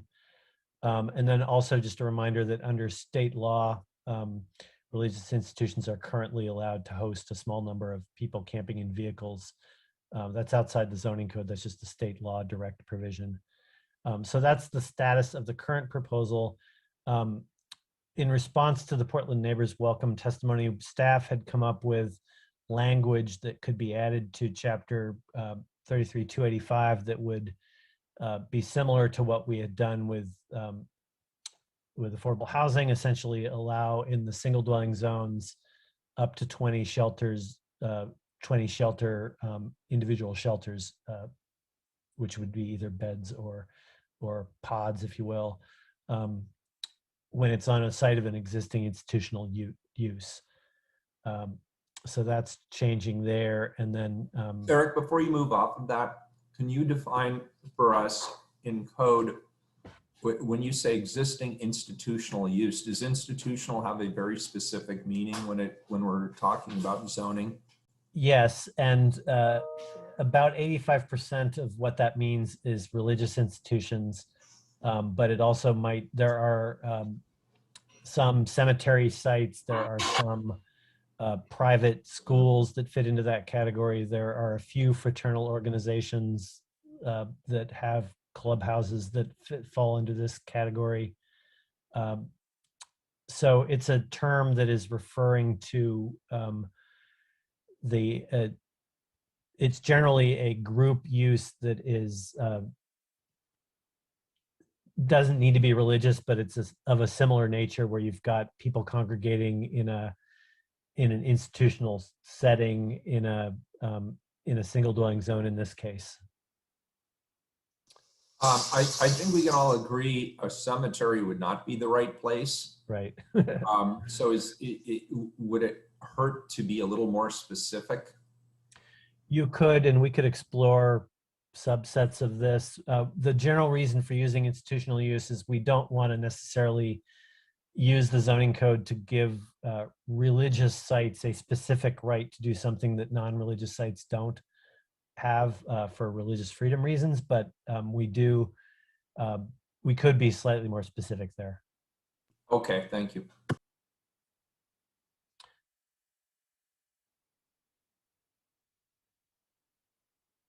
The other thing I guess I would add about this proposal is that although we've had testimony about this topic throughout the process, this would be a change in the proposal, and it by itself could be something that a lot of people might have an opinion about. And so similar to the suggestion that you might want to have more discussion of the RV and tiny house thing, if the council would like to go down this road, I think staff has thought that you may want to open up testimony for this particular topic by itself so that you have a little more direct public feedback on this, because I think this topic has been lost in the overall flurry about open space. And shelters on church sites could be as controversial as the neighborhood park in some situations, and you may want to give people a chance to weigh in on that. Yeah, of course. And I think we've actually been very transparent on that point, that certainly we would welcome people's feedback. And Mayor, you may remember, we've actually talked about camping on church lots quite a few times. And you may remember that we actually slowed it down, some of them, so that we could do it right. So I think the public has had a lot of opportunity to weigh in on that particular issue. Because I don't think we're changing the rules at all. Are we? As I mentioned, the current state law allows a limited number of people to camp on church property already.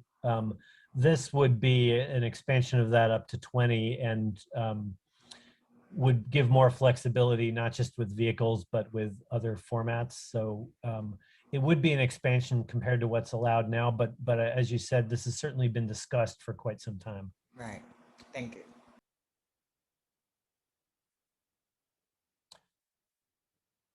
Any other questions or comments? The next topic down on my list was the question about the right-of-way stuff. So we'd be switching gears again unless there are other All thoughts. right, anything more on that, folks, before we let Eric switch to right of way? No, I was going to Oh, I'm weigh sorry. in. Yeah, you bet. Commissioner Ryan. No, yeah, actually, Eric, you basically answered everything in detail. Our office, I was just very attached to this one. So I appreciate all the work that you did and the way you presented it. Thank you. I'm glad that we listened to the testimony from Portland neighbors. Welcome on this. I am, Mark Jolin, are you there? Let me look. There you are. Since we were talking about the size of these lots, and I know you have a lot of perspective and some insight and a point of view that would be helpful, I think, for everyone to catch at this moment. I'm happy to. So for the record, Mark Jolin with the Joint Office of Homeless Services. And Eric, you may be able to shed some light on this, but as I'm thinking about the minimum size or that was up for discussion, the 5,000 feet, there's a model of safe park that exists in Eugene and some other communities where you have a single operator, but you have a small number of people living in vehicles or sleeping pods on multiple different sort of private pieces of private property around the community, and they're all being serviced by a single entity. So that kind of scattered site approach, I think, is something that we know does work in other communities. And I think as we think about minimum size of alternative outdoor shelters, is it possible to ensure that kind of model is still viable under this? I think that was the question. Want to be careful not to foreclose that as we think about a site having to be of a particular size.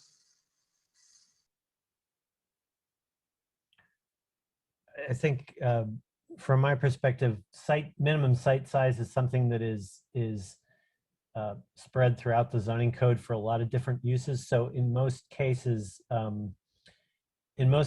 for most land uses, there's a minimum size. So as long as the number here is not a huge number, it shouldn't provide too much of a barrier to that sort of thing.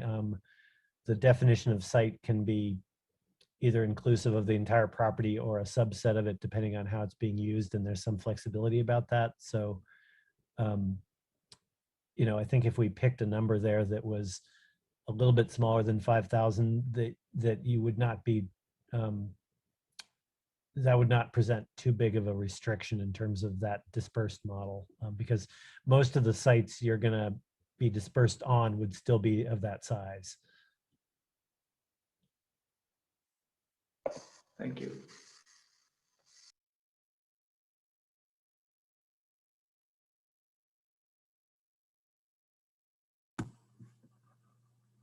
All right, so I think you have a head nod there, Eric, and you can move us into the next area. Okay, I will share again. And as I mentioned, this next topic has to do with the right-of-way.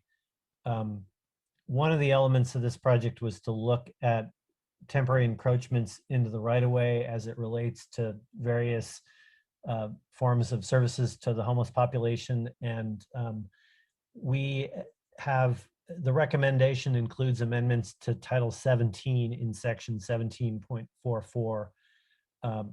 And as we've gotten closer to the finish line here, PBOT has noted that they are still a little uncomfortable with this section and would like to have it addressed in a longer term effort that they're undertaking to clean up other aspects of Title 17.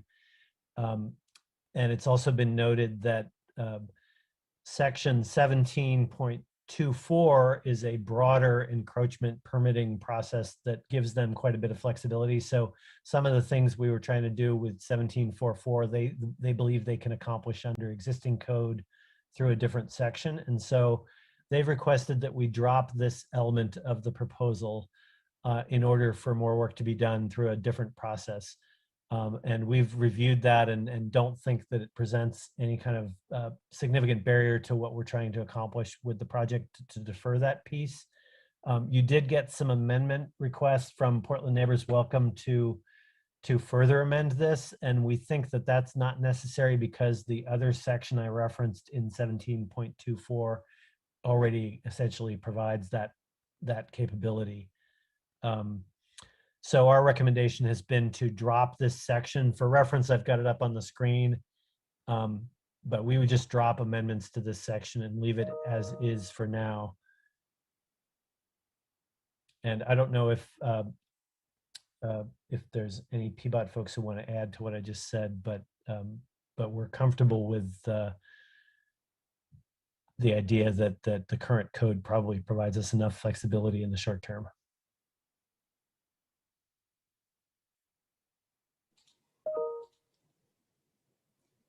Hi, this is Amber Clayton, Portland Bureau of Transportation. I just want to thank and affirm everything that Eric has said. The original intent around the code language was to clarify that we would be able to support service providers and OMF in particular as being able to permit sanitation and hygiene. And those are things that we are already doing in partnership. So we don't feel that at this time any additional code changes are necessary to support the work that we're already doing to support all of our various partners in this work. Thank you, Eric.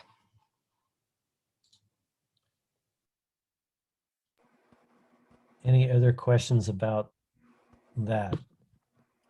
So, Eric, if I understand correctly, then we're maintaining the status quo on that section, correct? You're simply eliminating it. It would be an amendment to eliminate that section of the proposal, but it's maintaining the status quo of the current code. From a code perspective, it's the status quo. Yeah. All right, cool, thanks. Okay, we already talked about minimum site size. Those are all the elements I had on my list until you get to the RV and tiny house topic. So do we want to shift gears to that topic? Yeah, I think we do. Yeah, I'm seeing head nods all around. Let's go. Okay, so I'll start by just introducing the topic and reminding you that when we started this package, this topic was not part of the original council directive that caused this project to happen. Eric, I'm sorry to interrupt you. So I'm getting word from legal counsel that she feels there hasn't been clear direction on the discussion of permanent shelters in open space. Can we get a clarification from legal counsel on that, please? Mayor, I'm just following Eric's list and I'm watching head nods.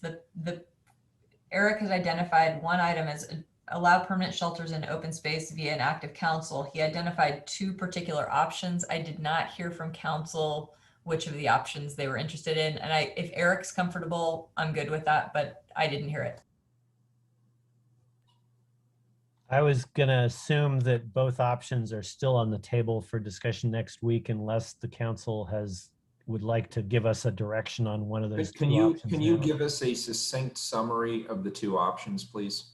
Sure. The first option was a direct translation of the Portland Neighbors Welcome request that there be a land use zoning approval process for a permanent shelter in the open space zone, and we had suggested a type 4 procedure for that.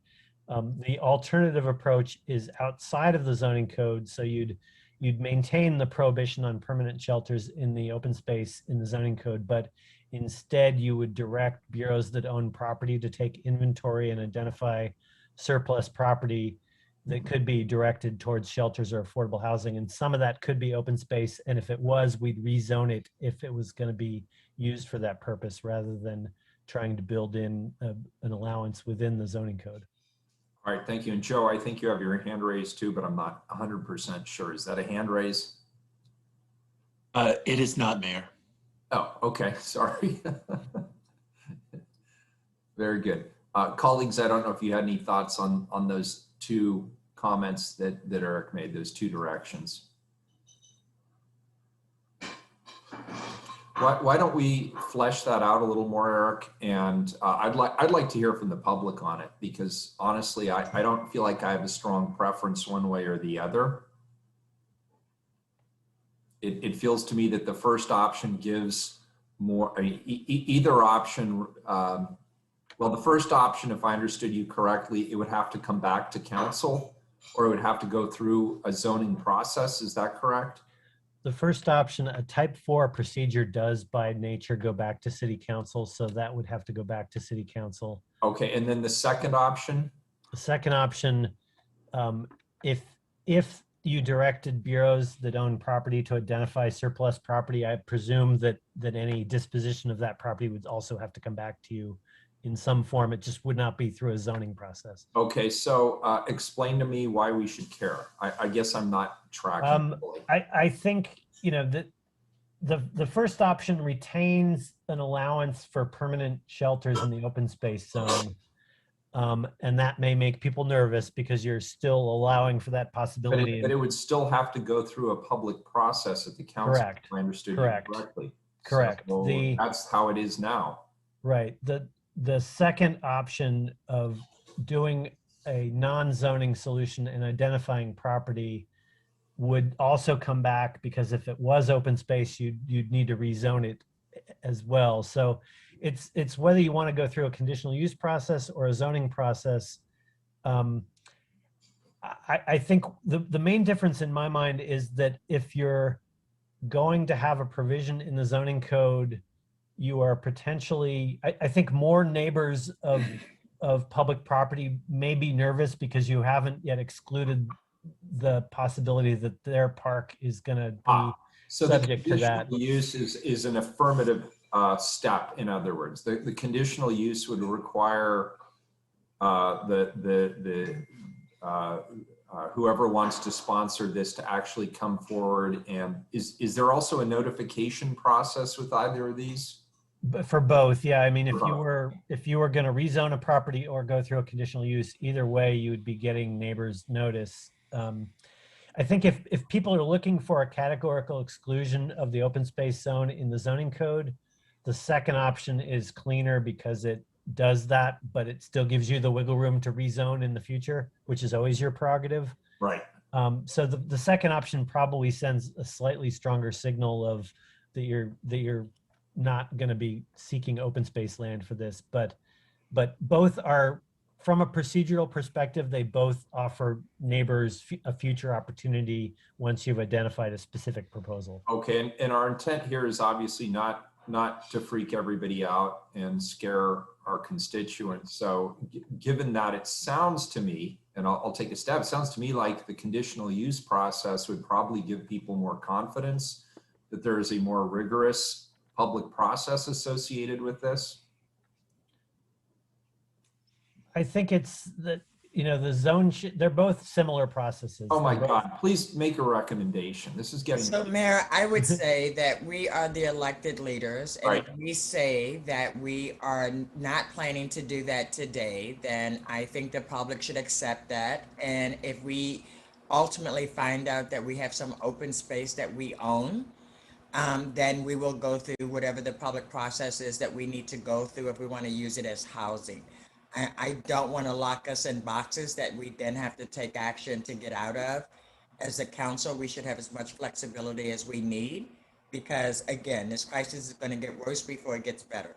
Right, and so I'm trying to get to the answer, Commissioner Hardestein. I'm sorry if I sound impatient. No, so my recommendation is. I'm trying to get to the answer because we have to choose one of these. Yes, my proposal is that we go with A, which is as it reads today, rather than changing it to lock us into something that we have to come back and take another city council action if we need to. Well, I'm hearing either way we do. Well, I'm hearing both ways are a process. And Commissioner Maps knows the answer to this question. He's going to answer it for us. Commissioner Maps. Well, I just noticed that Joe had his hand up earlier. No, he actually doesn't. We concluded that. I do now. Oh, you do? Okay. Yeah, I have the actual hand. The most direct way is the rezoning approach, because you have your work. Either way, you're working with your bureaus if it's publicly owned sites to declare them surplus and to evaluate them for the mission of whatever the bureau owns that property for. And that will be a deliberative process, and we will talk through all of the pros and cons of that when we do the map change, the rezoning. And the conditional use is fine, but we actually then have to create the criteria by which the hearings officer, Eric, unless that's the wrong process, but BDS or that system, and then eventually you make that decision. And I think the more direct and easier to understand approach is to go look for sites, identify sites that you think might be of value, and rezone them at the appropriate time. All right, that's compelling. It makes more sense to me, given that, to rezone than to go through the conditional use process. And Commissioner Hardesty, I think that's your point too. Is that accurate? All right. I'll just add as well, Mayor, I think we're hearing that that's more defensible in the short term from a legal perspective, because we don't then have to explain how that conditional use process will be consistent with the current purpose of the open space zone. Instead, we can just deal with the recategorization of that land on its face through the criteria that we would apply to a zone change. Okay, and Lindley's about to crush our dreams of a resolution on this. Let's hear it. No, I agree. I agree with Eric. I mean, from a policy perspective, you can do either. Defensibility wise, not having the conditional use approach works great. So yay. Perfect. All right, good. Any objection to this as the direction that we should go? The zoning approach versus conditional use. I think we have it. Eric, well done. Congratulations. Joe, thank you. We have a head nod. Good work. Thank you, Lindley. We would have just moved on and Eric would have been scratching his head. It's another day at the office, Eric, another day at the office. Or the kitchen, as the case may be. So I think we were going to transition to the RV and tiny house question when we. Yeah, please. As I mentioned before, this topic was added to the package in the fall after we had published an initial discussion draft and received feedback. And at that time, we were getting a lot of testimony supporting the inclusion of the RV and tiny house question. As most of you know now, the current city code precludes occupancy of an RV or a tiny house on wheels. But the city has been de-emphasizing enforcement of that code since 2017. So this was an attempt to sort of provide a longer term policy resolution to that question. For clarity, the zoning code currently does allow you to park an RV or tiny house on a residential property or any property. The zoning code governs where vehicles can be parked, and under state law and under the zoning code, we consider either an RV or a tiny house to be a vehicle, a tiny house on wheels, that is. And so this was added in the fall based on public testimony asking for it to be added. The Planning Commission discussed it to some extent and changed some of the standards that apply to it, but ultimately recommended that we include this element. Most of the testimony about it right now that you're getting is related to the requirement that we still have in the recommendation that the RV or tiny house, that the site hosting the RV or tiny house have a campground style utility hookup, including a sanitary sewer pipe hookup available. And I know that BES has some technical information about this aspect that they would be happy to share. I believe Marie is here from BES. And I know Commissioner Maps, that's your bureau, so I don't know if you have anything else to add by way of introduction. I'd just like to invite Marie to help us understand this issue more thoroughly. Thank you, Mayor and Commissioners, and all the folks listening in. I'm Marie Walkowitz. I'm Senior Water Resources Planner at Bureau of Environmental Services. Appreciate the opportunity to speak with you today about the Shelter to Housing Continuum project.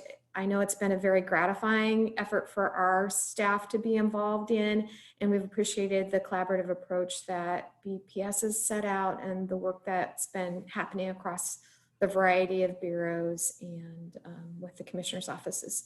Eric, would you pull up the presentation, please? Thanks for the reminder. I'd forgotten that I was going to drive that for you. So bear with me while I find it. Sorry. Thank you. Eric was kind enough to do that for me. So I appreciate Eric providing the context. This shelter to housing, really, the RV provisions sort of had their impetus in 2017 when Commissioner Udaley issued a temporary direction to BDS to deprioritize enforcement against people living in occupied RVs on residential and some commercial properties. You can go to the next slide, Eric. She did this in response to the growing concerns about housing affordability with the goals of offering creative solutions to create affordable housing, to support responsible tiny home and RV owners, to provide safe and sanitary housing for individuals in need, and in the interest of upholding safety and health standards. So she had this temporary directive that essentially waived city code. What shelter to housing does is put into place code changes that allow permanent occupancy of RVs and tiny homes. So we go from this temporary situation in response to a crisis to permanent provisions that would allow people to live indefinitely in an RV or tiny house on wheels on a residential property.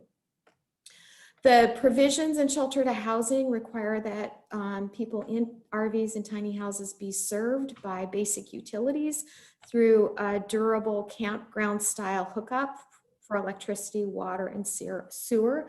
I'm going to focus most of my attention on sanitation, first of all, because I work at Bureau of Environmental Services. Second of all, that's, I think, where you got the majority of your testimony about these provisions. I want to clarify, we understand that not all RVs and tiny homes have plumbing. So those vehicles that do not have plumbing are expected that the residents would get access to sanitation through the hosting home on the site. So in those situations, in essence, the RV or tiny home operates as an outside bedroom.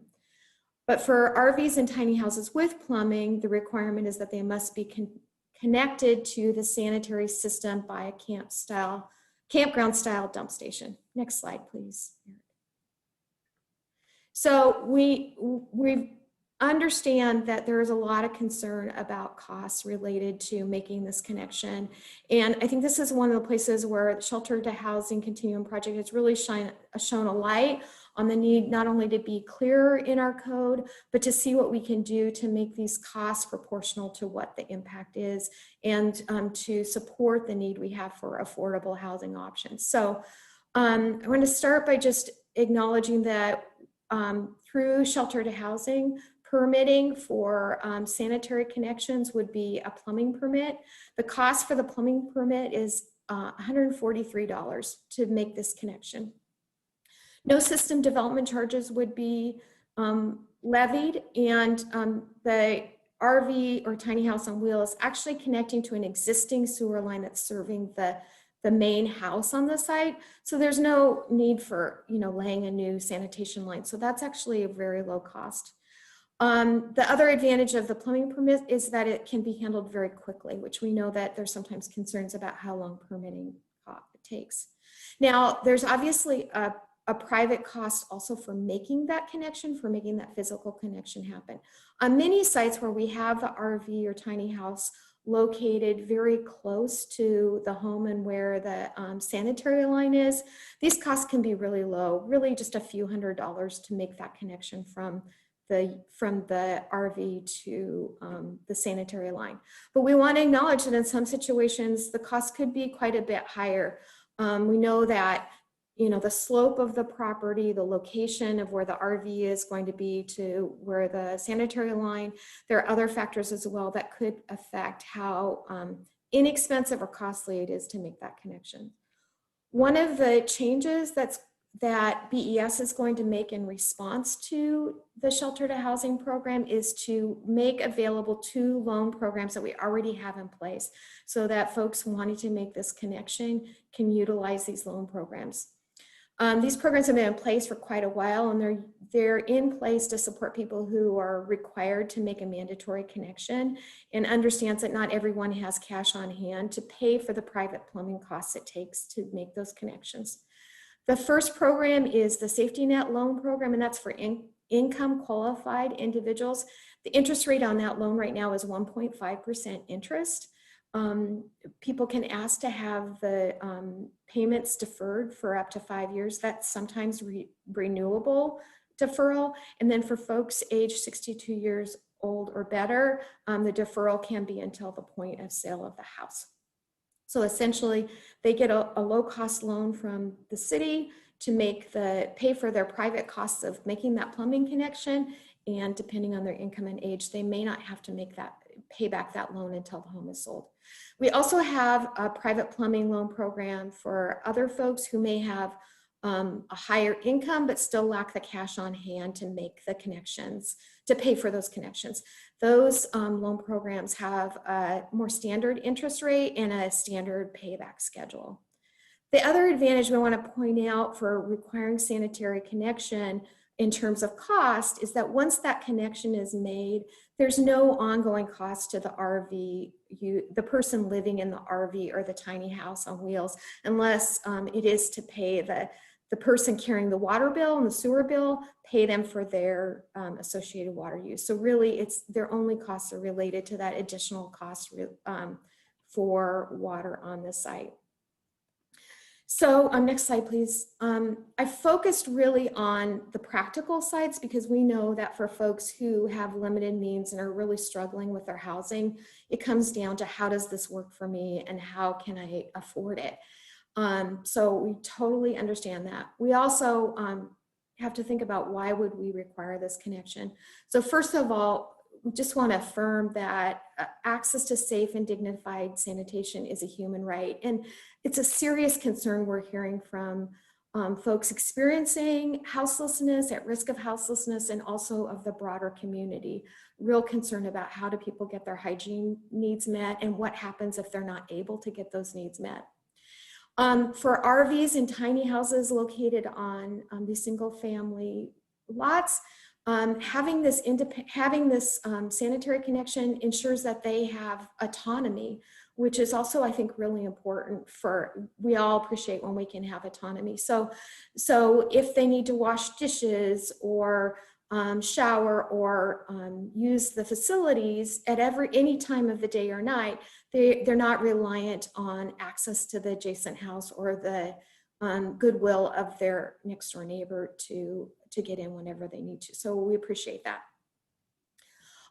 We understand that many people living in RVs or tiny house on wheel needs to be connected to a vehicle in order to be moved to a dump station. The nearest dump station right now is in Tigard. It costs $5 a visit to use that dump station. We also understand that not all RVs currently are mobile or able to be mobile. So having that sanitary connections means we don't have to worry about that. And by addressing those issues, we reduce the risk of illicit discharge. And unfortunately, illicit discharge of human waste and of other waste is a big problem with the city. We have people who are dumping sewage and other waste into Green Street facilities, so basically landscaped areas. Often even people who use RVs recreationally will dump their sewage into a main hole, thinking that it's connected to the sewer, when in fact it may be going into a sump in the ground and not going anywhere, or it could be going to a pipe that goes directly into the Willamette River or to streams. So that's a big problem. Bureau of Environmental Services is responsible for ensuring that we keep our waters clean and that we protect public health. And so when we have these illicit discharges, we're responsible for responding and cleaning those up. That's difficult, expensive, and requires enforcement against the people who are doing the discharge, which we'd rather prevent that situation and have things work well for people living in RVs rather than having to respond and react.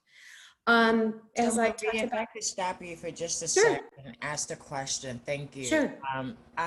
So let's talk a bit about the necessity to be hooked up to a sanitation system for RVs. We know that we have a lot of disabled RVs all over the city of Portland. I would suspect that most of the people who are living in vehicles that can't move would not have the resources to apply for a loan from anybody, even if it's the low income loan, low interest loan, nor would they actually qualify if that was the only thing they had was an RV that didn't work. So I'm curious as we talk about making safe spaces for RVs, are there other alternatives that you've looked at that wouldn't require each individual RV to have its own hookup? Like, for example, if we put facilities on a site where we're going to allow RVs to be, would that change your approach to this proposal? So the elements of shelter to housing that I'm specifically addressing relate to RVs or tiny houses on a residential property. So someone owns a home and they're either living in that home or they're renting it out, but they are the owner of that home is giving permission to someone to live in their RV or tiny house on that property. So the responsibility then for making sure that the proper connections are made would be to the owner of the property. And then they would be the person who would seek the loan. So for instance, if I had a situation where I had a family member who was struggling financially, but they had an RV, I could invite them to live on my property, and then I would make sure that that property was properly serviced. For the RV situations like an outdoor shelter with RVs, there's more flexibility because those are managed shelters. So we have a public entity or nonprofit overseeing it. And so in those situations, porta potties can be used, mobile showers can be used, and all that as long as they're following the correct provisions. Does that answer your question? Sorry, I was on mute. It totally did. Thank you, Marie. That was absolutely what I was looking for and hoping for. That makes a lot of sense to me. Thank you. Great, thank you. Anyway, so I already talked about the benefits for public health and safety. I think those are obvious. And I just wanted to just remind folks again that the ongoing costs of once that connection is put, are minimal. And you know, the costs of pumping are expensive, maybe not so much one visit, but they get expensive when you have to do that week to week to week. So with the connection already made, that's something folks don't have to worry about. So I was also asked to share with you a pilot project. This is not specific to shelter to housing, but related, about a pilot project that BES has just launched.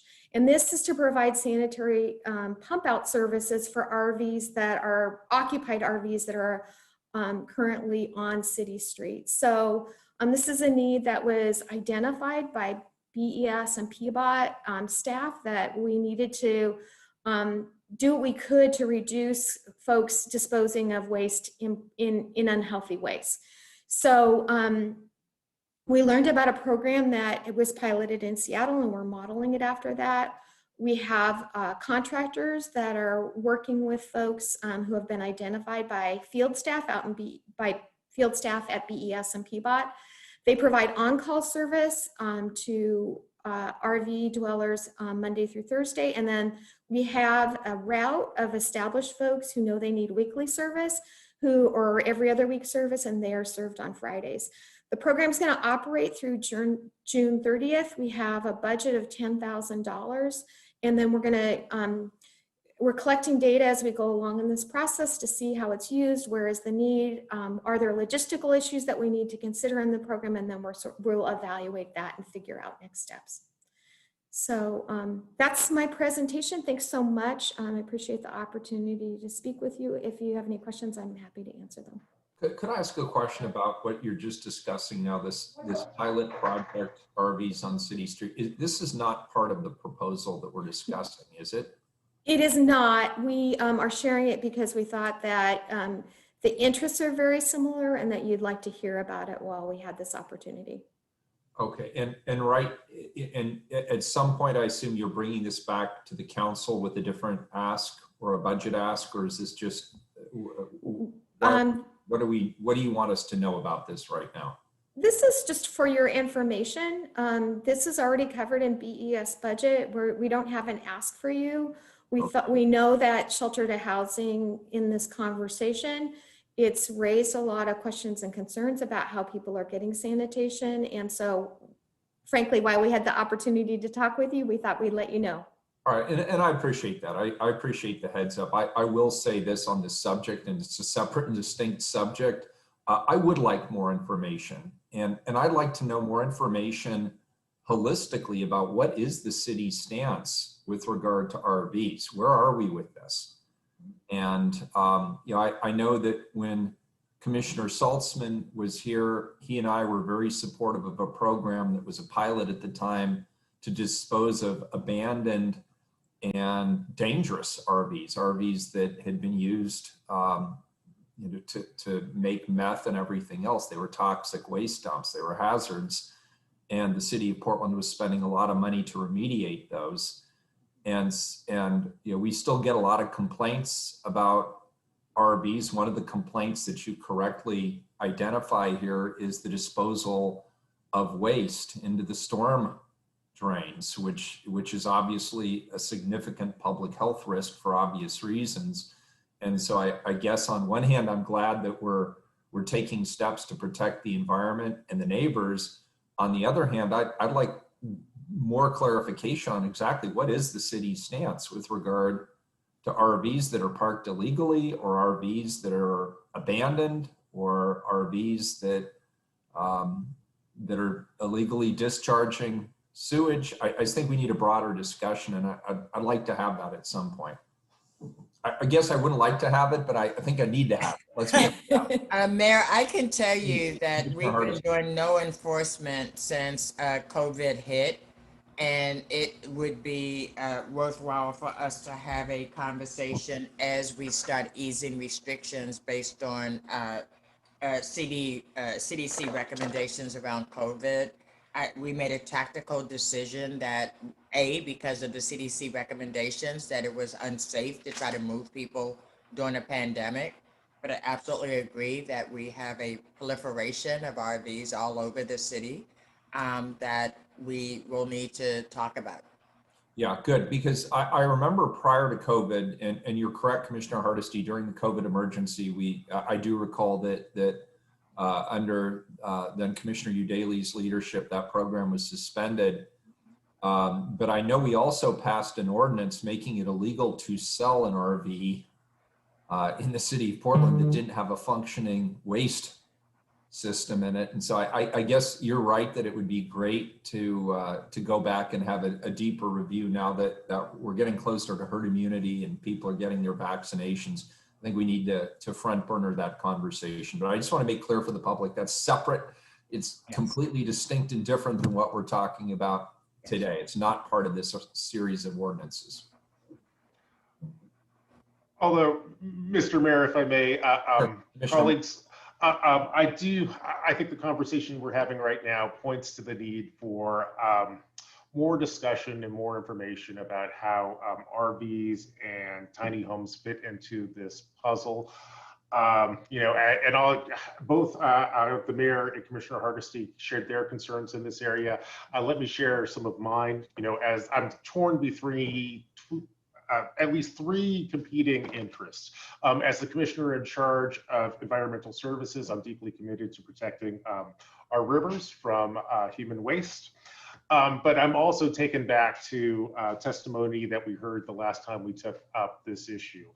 So for example, I think we were all charmed by Tricia, who came before council and asked us not to require us city council to hook up tiny homes to sewer systems because she had a composting toilet that seems to be effective for her, and she said that she could not afford to hook up to our wastewater disposal systems, and we certainly wouldn't want to displace her.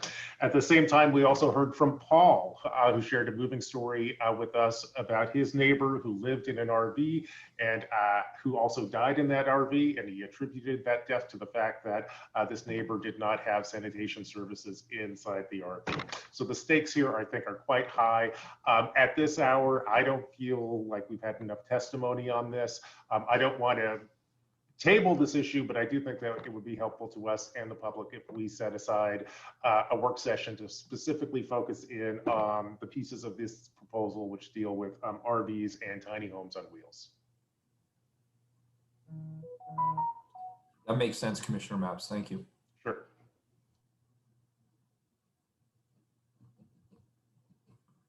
All right, Eric, where are we? What more guidance do you need from us? Those were all of the topics that had been identified to me in terms of today's agenda. I guess it's appropriate to ask if there's anything any of the commissioners expected to talk about that hasn't yet been discussed before we go to next steps.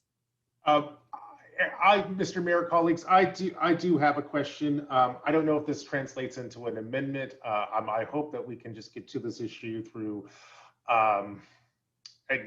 picking the brain of staff. One of the concerns that we heard both in our last council session on this issue, and certainly I'm sure you're hearing it in your email and through the media, are the voices of our neighbors in East Portland who are concerned that some of the changes that we are looking at might overwhelm their neighborhoods with new shelters. Can someone from staff help us put those concerns into some context? Is that a likely outcome? And if so, what do we do about it? And if not, why not?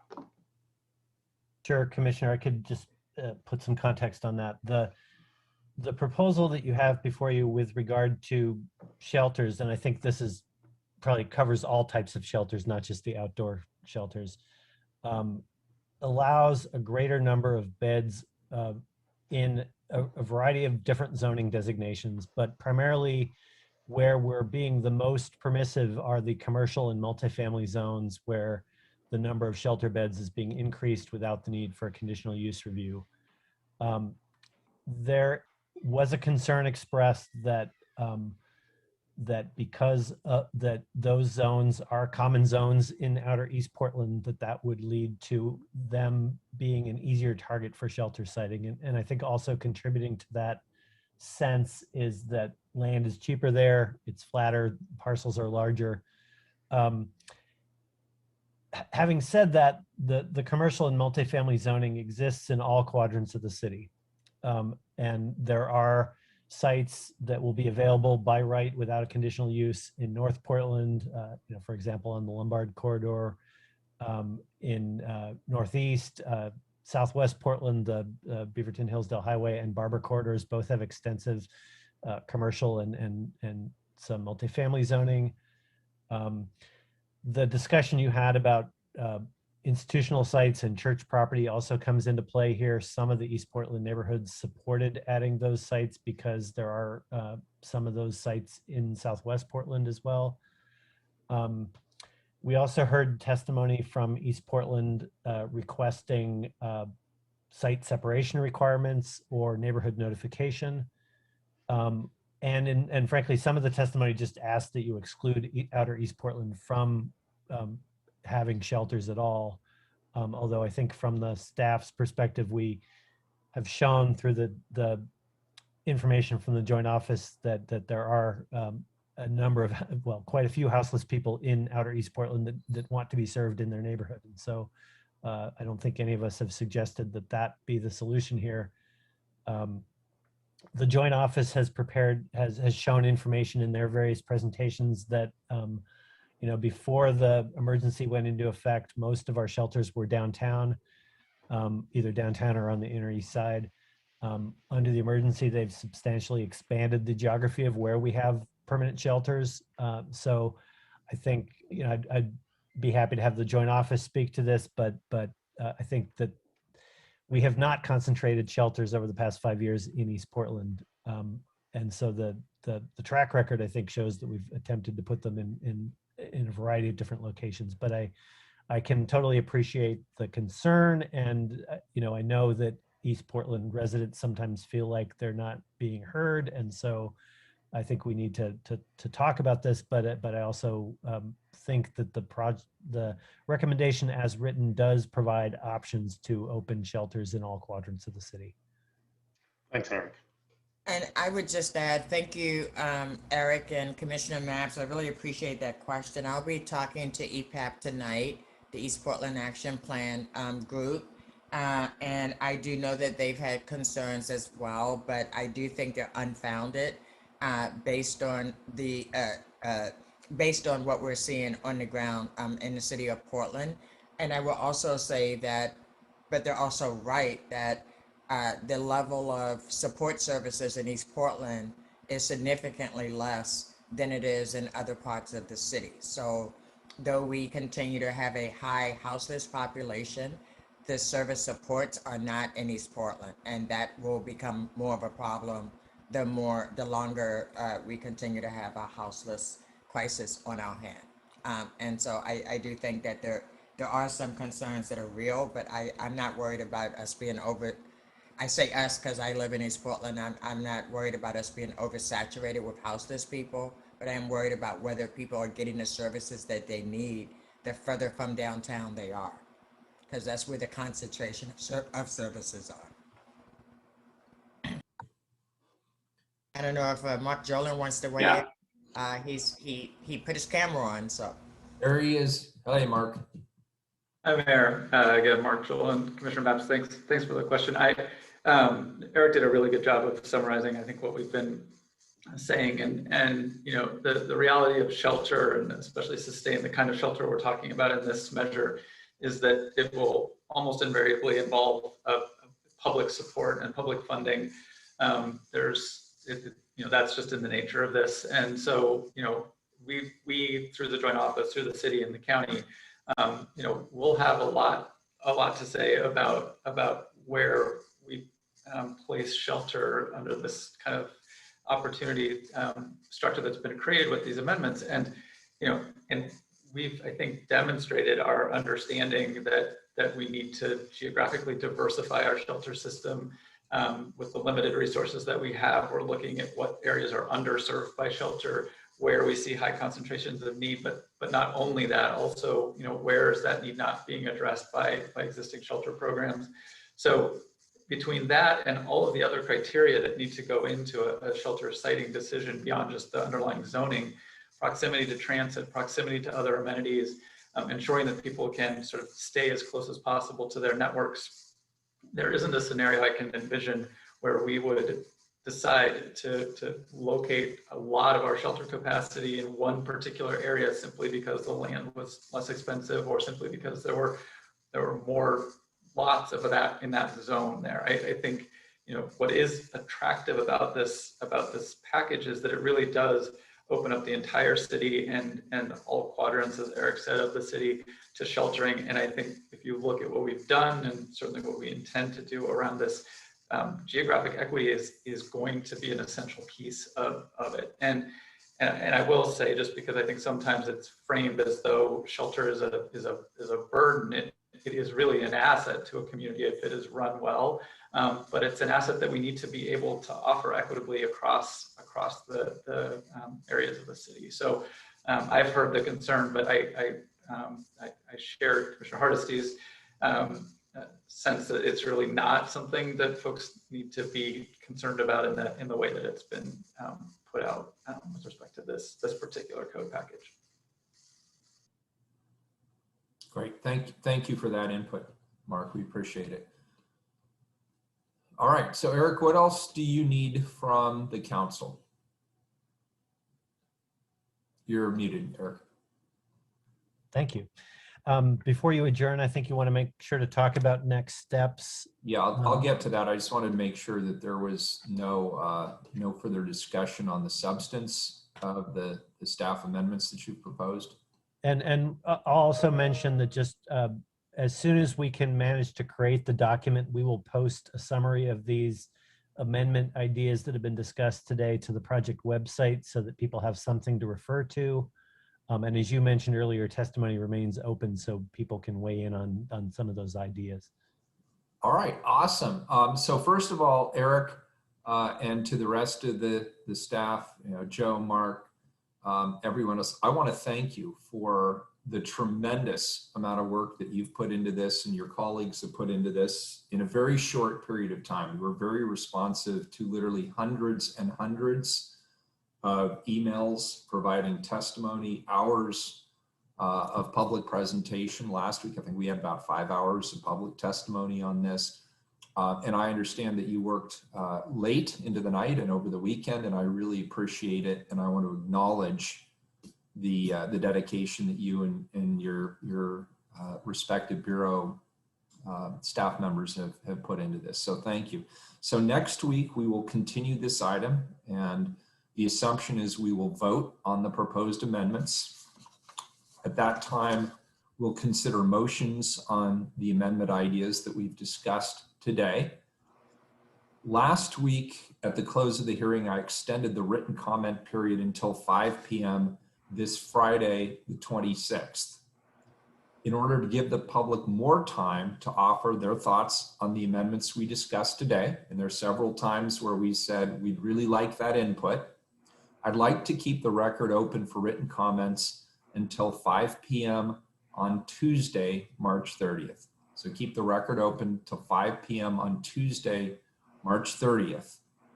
And if we can do it, can we share a slide with the URL where comments can be most directly submitted?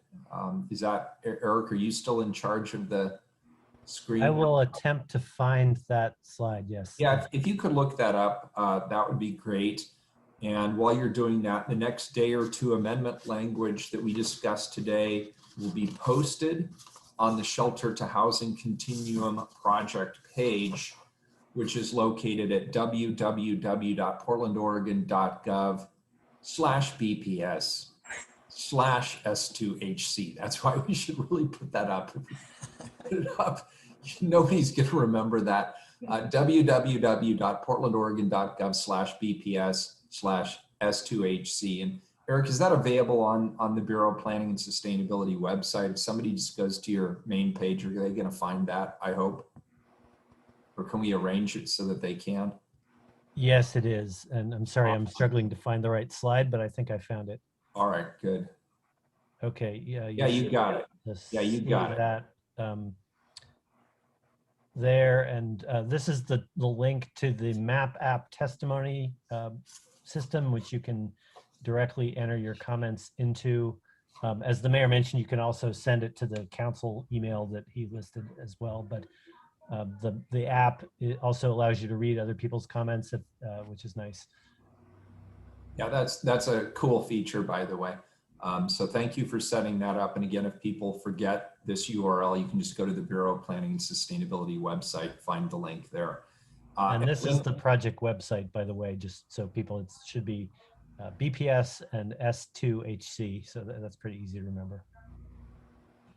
Thank you very much. Lindley, anything else that we need to cover from a legal perspective, given that this is a zoning related matter?